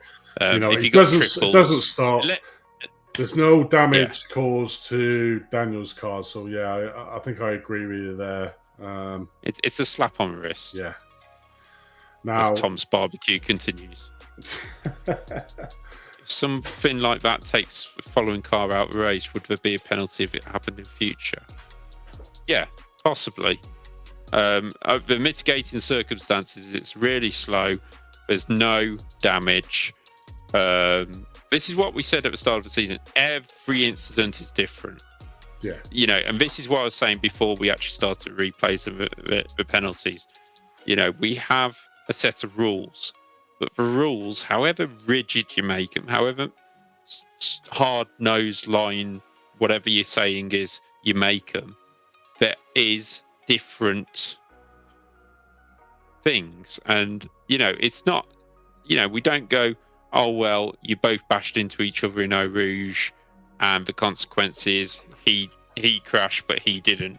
If we take Jakob and Tom on the opening lap, if you've seen the actual stream, both of them went out. But if there was blame on either side, we wouldn't go, oh well, Tom had to rejoin 10 seconds behind everybody else. That wouldn't come into effect. It wouldn't be like, oh well, he was disadvantaged 10 seconds, so Jakob would have to be disadvantaged 10 seconds. Each incident will be. There is consequences. Say their team, but there is consequences. Now, if you cause a big crash and the person involved who I think he caused a massive amount of loss from the level 3 penalty says in the rules, stage 3 penalty can be awarded for driving reckless, such as rejoining the track in an unsafe manner, brake check, causing a collision due to attempting to drive excessively damaged car, going late into a corner and causing a collision. Yes, he did. The mitigating circumstances in this case was that he didn't come to a complete stop. He was never stopped. He slowed and then went on. Now, is that right? He's not stopped. It's in such a slow corner that Daniel lost probably about half a second at the most with that incident. There was a bit of netcode, but there was no damage to either of the cars. And that's why we're sort of saying, well, Yeah. And the distance between the two cars. I mean, if we've seen some of the unsafe rejoins that we have penalised the level 3 for, which is few and far between, I must admit. Yeah. They're blatant, coming straight on, smacking into a car, causing carnage and lots of damage and meatballing cars. This isn't one of them incidents. It's slow corner, and that's why we're sort of saying, it's a borderline level 1 in my eyes to racing. For me, it is. For me, it is. It's not a dangerous rejoin, but it would come under dangerous rejoin, and we're just leaning. We're leaning on on the side of, has Matthew done this before? No, so it's not sort of in his element to do it, and it's just a little mistake. It's caused no damage. It's not really delayed anybody. I get what you're saying, that people are going to come to us and say, "Oh, you said this or you said that." That's why I'm saying every instance is different, and we will talk through. Yeah, you want to avoid it. We don't want you doing what Matthew's just done. But we're sort of being on the lenient side of saying, nothing's really happened. It was like Tom Stevens at the start of this Watkins Glen, if you go back to the first podcast, and we look at him going up through the S's, and he hit into the back of one of the rookies. We didn't give him a penalty because we wanted to educate everybody to say, like, this is an example of exactly what we're saying when you're coming onto the back of a rookie, is to give the guys space. Now, Matthew's a rookie, and I'm not portioning blame anything towards what Daniel is, but one of the mitigating for me is the distance. Matthew's trying to get out of the way, probably inexperienced to be able to do that, being a low I rating and not that much experience. Is that rather than saying, right, level 3, you're getting it, is we're trying to educate, and because there is mitigating circumstances. He didn't stop. No damage was caused to Daniel. The time loss was mitigating. There was no positional loss. Now, if he had lost position, got damaged on his car, meatball his flags, then that's a different story, because that's caused a massive issue, and that is a level 3 penalty. So rather than give that to somebody that's made maybe a slight misjudgment of error due to the distances between the two guys, that's why we're saying, okay, we'll put this one down like we did at that first one with I think it was Matty Chambers. Is that it's educational in the future, because we've now mentioned it to people. They need to be aware, even on sort of these corners. Yeah, agreed. Exactly. It's all educational as well. That's why we're deciding to show you guys how we go through the penalties, and then I guarantee when we get to season 2, we'll go through exactly the same kind of incident, because we'll have drivers who may forget or whatever, and that's fine. It's how it is. So next up, we've got lap 31. So we haven't got to change that much, which is a Russ and Frederick, both appealing each other. Yeah, the Julie one. Yeah. Let's have a look. Russ says a final chicane, not the initial contact on the right, which put him wide, but the way he rejoined and hit me on the left turn. And Frederick for last chicane. That's all I get off Frederick. So I'm presuming it's pretty obvious when we get there. I'd imagine so. You want lap 32. 32 go backwards. Or is it 31 and go backwards? Oh no, there we go. One. We found it. Let's watch it then.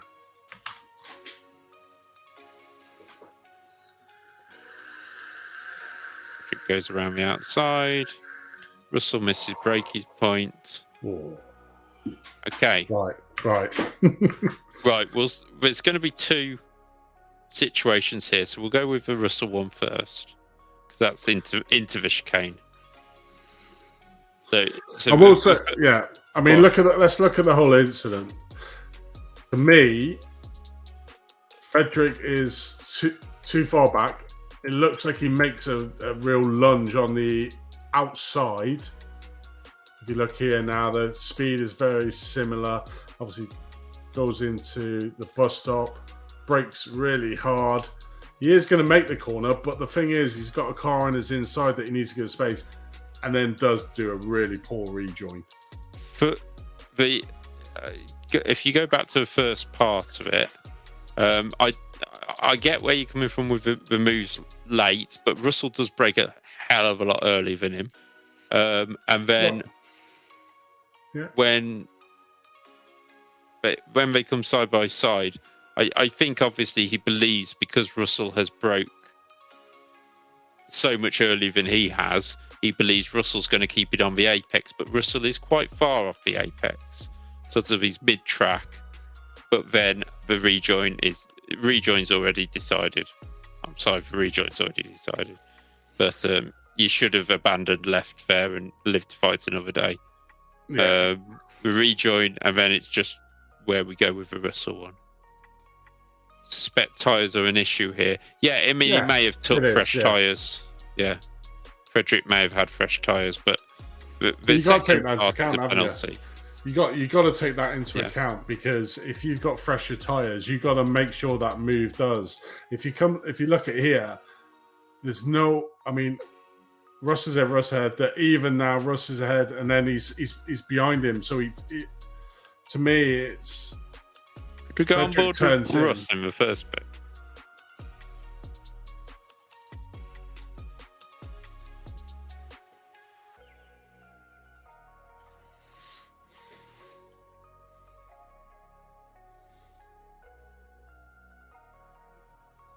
Yeah, so Russell is I don't think it's his braking that's the issue for Russell, which brings him off the first apex. I think because he actually enters a corner he's almost in third gear as he enters a corner, which is what drifts him out.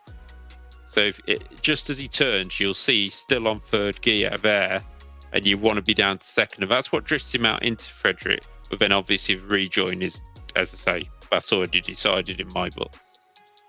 It's just whether we think Russell has, not on purpose, obviously, he's just in the heat of battle not got down the gears quick enough.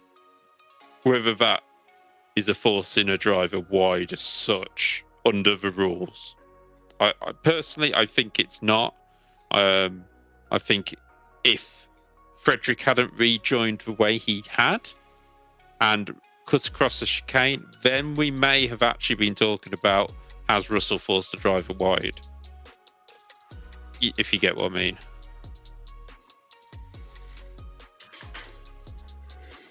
I think obviously Frederick does try to make a move here. It does make a move here. Obviously, there's no real. It should have been backed out there. There wasn't the space there, and then comes back on there. Why? My question would be: is why did you come off? Why did you come on there? Why not take this line? Rejoining how he did would have been fine if he'd done it slower and not hit Russell. Yeah. Which is where there's a penalty there for Frederick. It's a level 2, I think, under the rules. For me, it is it is kind of started by Russell. He either isn't on the brakes hard enough, or he's missed a gear shift trying to get it down to second. Because he does, as you can see, he is well off the general racing line. Yeah. And I don't think that's caused by the contact. I think the contact is caused by him doing that. Technically pushes him off, but then technically receives his penalty by being completely wiped out as such. And I'm not saying that. Is there any penalty? Because he's trying to defend his position here, and it's at no stage is Frederick in front of Russ. So Russ always has the right of way to be able to make a defensive move into the corner. Yeah, he goes into the corner deep. Yeah, but if he's going to make that, he's going to make that corner. Yeah, if you stop on the apex, both cars would make that corner. But at the apex, you have two cars pretty much side by. Yeah, he's slightly ahead, but for me, Frederick is. he's not heading for the apex. He's heading for the middle of a track where Russell ends up. So it is one of them where like Team Bearpoke says, Russ does just drift out wide. It's just out wide. His tyres, I mean, what's it, 30? Yeah, I'm not saying it is a penalty for Russell. What it is I'm there is any driver needs to, like, you can see there, even after the contact, Frederick is technically should be allowed his space on the outside, but he's already gone off the track there after the contact. So for me, it's not a penalty. I kind of think with that one, for me, it's a mention to Frederick to obviously recognise tyre wear, and it's a penalty for his rejoin, hands down. Yeah. And for Russell, for me, it is kind of, like Performance Link, Russell didn't hold his line. So for me, it's either a borderline stage 1 for forcing a driver wide, because obviously the contact forces him wide. But I would say no penalty. Now, I would say it was a penalty. I'd say it was a penalty if Frederick was in front of him. But he's not. I mean, so he's got the right to defend that corner, being the car that's in front. Now, if Fredericks was in front of him and he did that, 100% a penalty. But in my eyes, I think because he's in front, there's one point here where they're side by side, which is here, where they're going into the corner. But Russ has still got that inside line with the thing. And then when they start turning on, Russ is obviously going in front, which is probably why it makes him slip, because he's I would say because of the speed that Frederick tries to overtake him with, due to fresher tyres or whatever it may be, he probably does think he's kind of ahead. If you get what I mean. He probably, because if he's only got, I only have like a 24-inch screen. I wouldn't have known whether Russell was ahead in the car or not. No. And it's not on board anyway.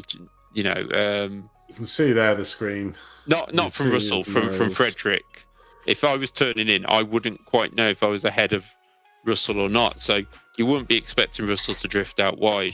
But I would personally say Russell doesn't get a penalty, and it's kind of like a bit like Matthews. It's a borderline one because he is racing, he is slightly ahead.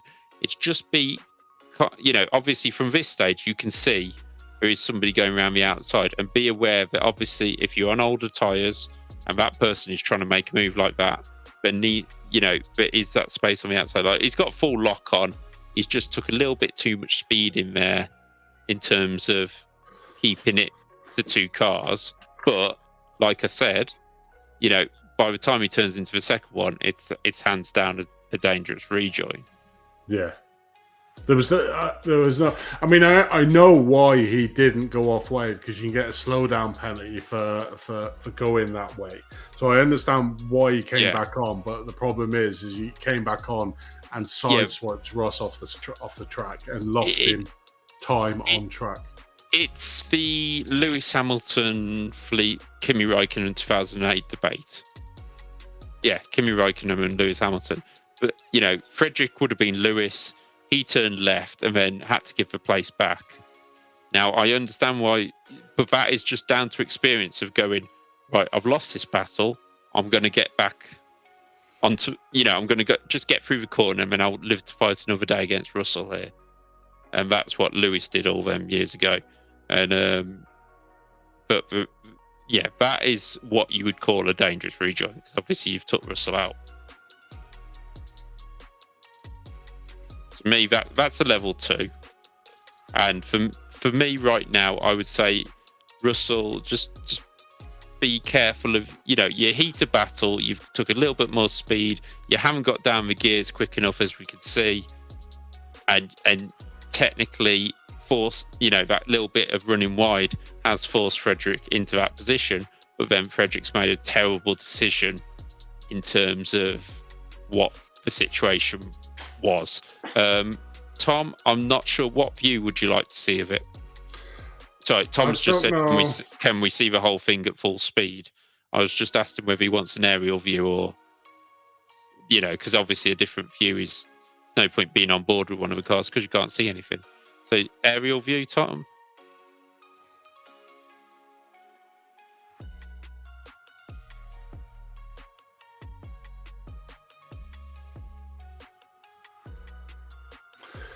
See, to me, that's borderline level 3 because that's a really poor rejoin, and that's what we're saying. So this is the complete opposite to the one we just watched, where that was a mistake. This one is borderline 3 in my eyes. I know you're saying a 2, aren't you? I would say a 2 because of what we've given Freeze out for before, and it's not like Frederick has floored it and headed for the apex knowing Russell's going to be there. Yes, he should know Russell's there, but he isn't coming on that quickly. It's not like he's gone, Russell's there, I'm going to get him back and aimed for him. He's got that little bit of damage. He's coming back on, and the other side is Russell should have known he was there. He's obviously just had a bit of contact with him. Could have given a bit more space on the apex. I will give it that because you can't really see him until. But what I'm saying is, like, if it was a level 3 in my eyes, Frederick would have come on and not been able to keep the apex of that corner. And even if Russell wasn't there, he's going slow enough to keep. He's in first gear, so he's going to keep the apex of that corner. He's not going to rush out wide. So if Russell was out wider, knowing that he might rejoin there, Frederick would have made the corner and they wouldn't have the takeout. You can't see it. I mean, you can't see him there. He wouldn't have known he was there, and he was hopefully because they're in the heat of battle, quite close together. Russ could have given him a bit more room. There is the question that I am going to ask a lot of people in this championship at the moment. We're seeing a lot of incidents which your spotter should be calling. Like Russ, for example, there should be still getting the call of far left. I'd imagine not everybody's got spotters like the pros. Pros are, because they race all the time. No, I don't mean a real life spotter. Your iRacing spotter should be calling that. See, I don't know what it would say It'd say car left. Yeah, but how far does Russ have to move over? Do you know what I mean? It's one of them 50-50 questions. Yeah, I'm not saying he has to move over at all. But he knows he's on alliance. Yeah. Alongside him there, he probably thinks, and this is the mitigating for me, is that thinks he's because there's a bet, he probably thinks he's going to go over here, and not go into the apex. But obviously, Frederick doesn't want to go there because that's where the slowdown is. So he comes back on track, and maybe was expecting. So it's a bit of this is another good educated. If cars are fighting that close, and this sort of incident is, and it's a 50-50, just be courteous to each other. Get each other back on, and then you can start fighting further down the track or by the end of the next interval. For me, I mean, we spoke to Russ early in the season, and he's obviously not sort of like motorsport. Like for example, myself, I've watched countless motorsports since 1997, raced in countless stuff in real life, and then come to online. Whereas there's probably people like Russell who might not have even sat there and watched every GT race since 1998 or God knows what. So you don't always pick up some of these things about, like, okay, he might rejoin there. That's no blame on Russell whatsoever. Like this incident at the end is Frederick's fault for coming back on, but it's just experience where Russell could have gone, right, there's a car still could still be there. I'll go out wide. I'll still get the run off the corner. I'll still be ahead of him. Frederick could have gone, right, Russell's still there. I should just cut this corner and live to fight another day. Yeah. And that's why I don't think it's the level 3, because a lot of the level 3s we've given out is down to malicious. Well, it's not. It's just coming back on after you just had a spin when you got loads of cars behind you. This is... Oh, there's that. The mitigating for me is the fact that looking at it again now, looking on board, is that they are battling each other quite close, and maybe you could have thought that Russ could have given a bit more space. Russ might have thought that he was going to go straight on, so it was a collision based on that fact. But the person who's behind him, obviously, this kind of person off the track, who's Frederick, just needs to be aware that he can't just come careering back. Yeah, you can't just come back on. Yeah. You can't just say, "Well, he should have given me space," and that's why I hit him, because he doesn't have to give you the space, but it's courtesy to do that, I think. But yeah, I don't. Yeah, I'll say it's a. Yeah, I kind of agree with Team Bear Pope, but we can see from Russ that it's not like I'm going to run him wide type thing and force him out wide. It is just a missed gear shift. It's not even like he hasn't braked enough. It's braked really early. It is just a missed gear shift, which we could technically put down to being a mechanical thing with your wheel. Like, you've pulled for it, but it just hasn't gone. So that's where I would say Russ is a borderline 1, but don't give something. And rejoin is a 2. Personally. Yeah, I mean, there's okay, or we could be super nice and basically, because we downgraded Russ. 1 each. Well, this is because we're saying 1 for Russ and 2 for Frederick, is that we basically give Frederick a 1 and Russ a none because it's borderline 1-2. So then. I think that's a fair call. Yeah, I would go for that. Russell, if you are watching this, I would certainly go with the idea that we said with Matthew, with his kind of rejoin that wasn't a rejoin. Just look at the incident, look around it, see, and this is what I say to a lot of people in this championship. If you have an incident like this, look at it. Don't look at what they've done wrong. Look at it as in, like, everything you could have done to avoid that. Even if you technically in that moment wouldn't have done it, you wouldn't have done these things. But then look back over it afterwards, look at it and go, right, I could have done this, you could have done this. Neither have been super daft, like you say in the chat, and it's just one of them racing incidents, but it is penalisable because people have lost out over it.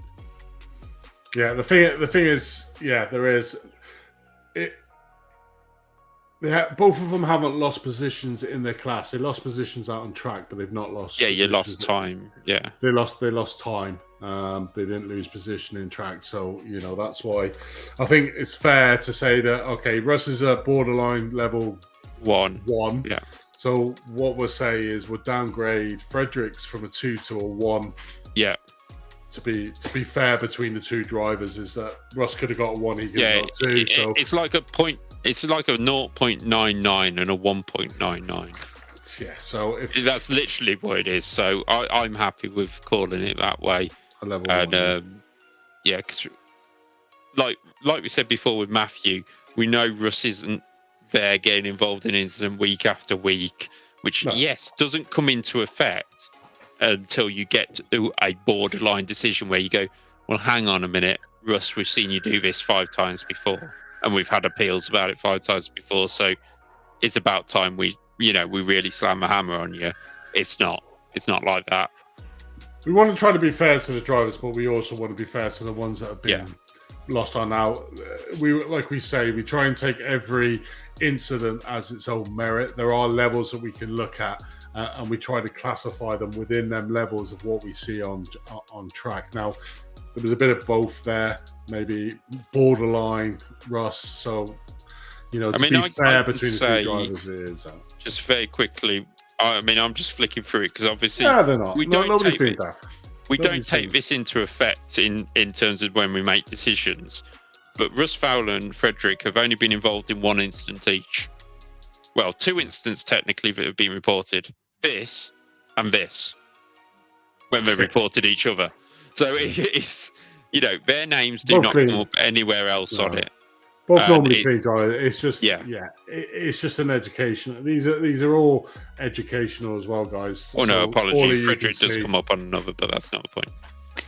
Yeah, is that you can sort of see. So so it's a level 1. But like we say, guys, if you don't agree with our findings, you do have your appeal. That you're quite more than welcome to use, just give us in the driver's chat, the reasons why you think something's wrong, and then it'll get looked at independently from both myself and Dave, and somebody else will come up with a decision on what the findings are. It could be worse, could be better, who knows. We have a team of non-relatable real life drivers and esports drivers who are looking at these afterwards, if you do appeal them, and let's put it this way, I think they've done 2 and they've agreed once and disagreed once. Yeah. So, exactly. I can't really go, well, they 100% agree with us. They don't. And it's, some things are just down to view, and you've got that appeal there that if you win, you get it back anyway. You do, so it's completely up to you. But there's all the penalties for Spa, but overall, I mean, it was a really enjoyable race to watch. We had 33 cars. We need to get some of our drivers that haven't been back on the drive. We have got 60 drivers signed up for this league, and we would love to see 60 cars back on the grid, pretty much like we did for Watkins Glen. So we'll be doing a lot of work as admin staff behind the scenes to either see if these drivers can come back on, or try and fill the spots with brand new drivers. So, if you've got people out there is free spots available on the grid. So you can head over to our Discord on Performance Link, and we'll get Tom to put a link below this video. Obviously, if you're in a team and you want to make it up to a team of 4, get them in, because their points will still go towards the team championship at this stage. So there's still opportunities there, the team points overall on there. So, open it up to the teams as well. If you got 3 drivers, get in there, and we might have a look, and I'll have a chat with Tom for people that have dropped out the league that are currently within a team, how we can free up the place to get them in, because obviously it's not the team fault that guy decides that he doesn't want to race anymore. So we'll look at the possibility, and we'll let you know, guys, if you've got anybody who wants to join the series as well, just obviously give Andy or Tom a message, and if there's a space there, then obviously they can join for the second half, and who knows what might happen. Exactly. More for it'd be more for the team, but obviously the admission price will be according to the fact that it's halfway through the season, so it'll be half of the normal cost anyway. So have a think, and that'd be good. So there we go. I mean, that's the end. I think you mean great work, Performance Link, not grab. Yeah, grab. I don't know what grab work is. We are grab. It's been a long day. But I'm really looking forward to the second half of the season, Dave. I mean, we've been fortunate that we've been the comms team and we've done this pit stop, which I've really enjoyed doing. The drivers can get to know me and you a little bit better than just hearing our dulcet voices on the commentary as well. And, guys, if you've got any questions you want to ask us, we're more than happy to answer any questions you do have, within reason. But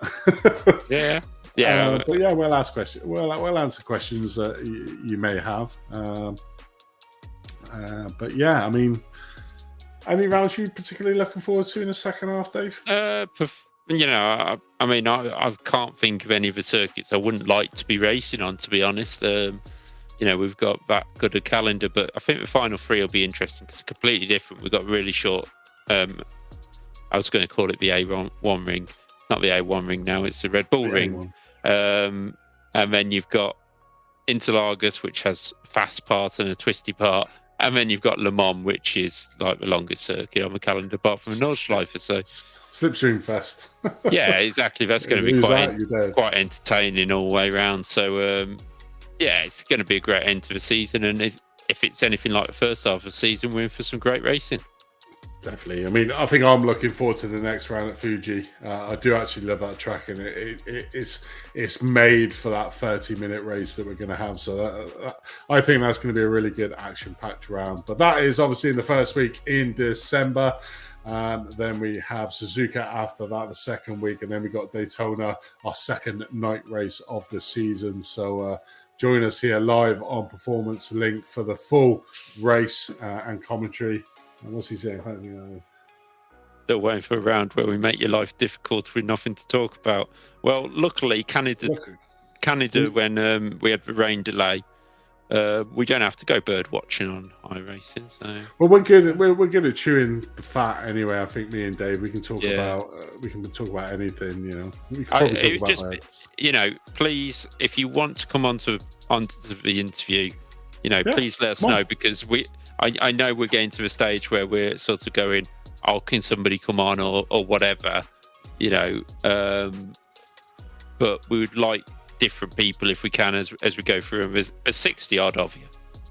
There is. You know, if we can't fit 12 weeks in, Well, we have had a couple where we've had 2 or 3, so yeah. we would on that. But that's it for the podcast then for another 2-3 weeks, or we may throw one in, you never know, but we will definitely have one after the Fuji round 7 of the championship. So please join us again. Obviously, give us a subscribe if you haven't, give us a thumbs up if you liked it, and click on that bell to get all the podcasts and all the rounds when they become live. So please do subscribe to the channel. It helps us out massively, and we really do appreciate it. From myself, Andy, and from my colleague to my right, this way. Yeah, there he is. Yeah, that way. That way. Dave, obviously, we look forward to seeing you on stream for the race at Fuji. Bye.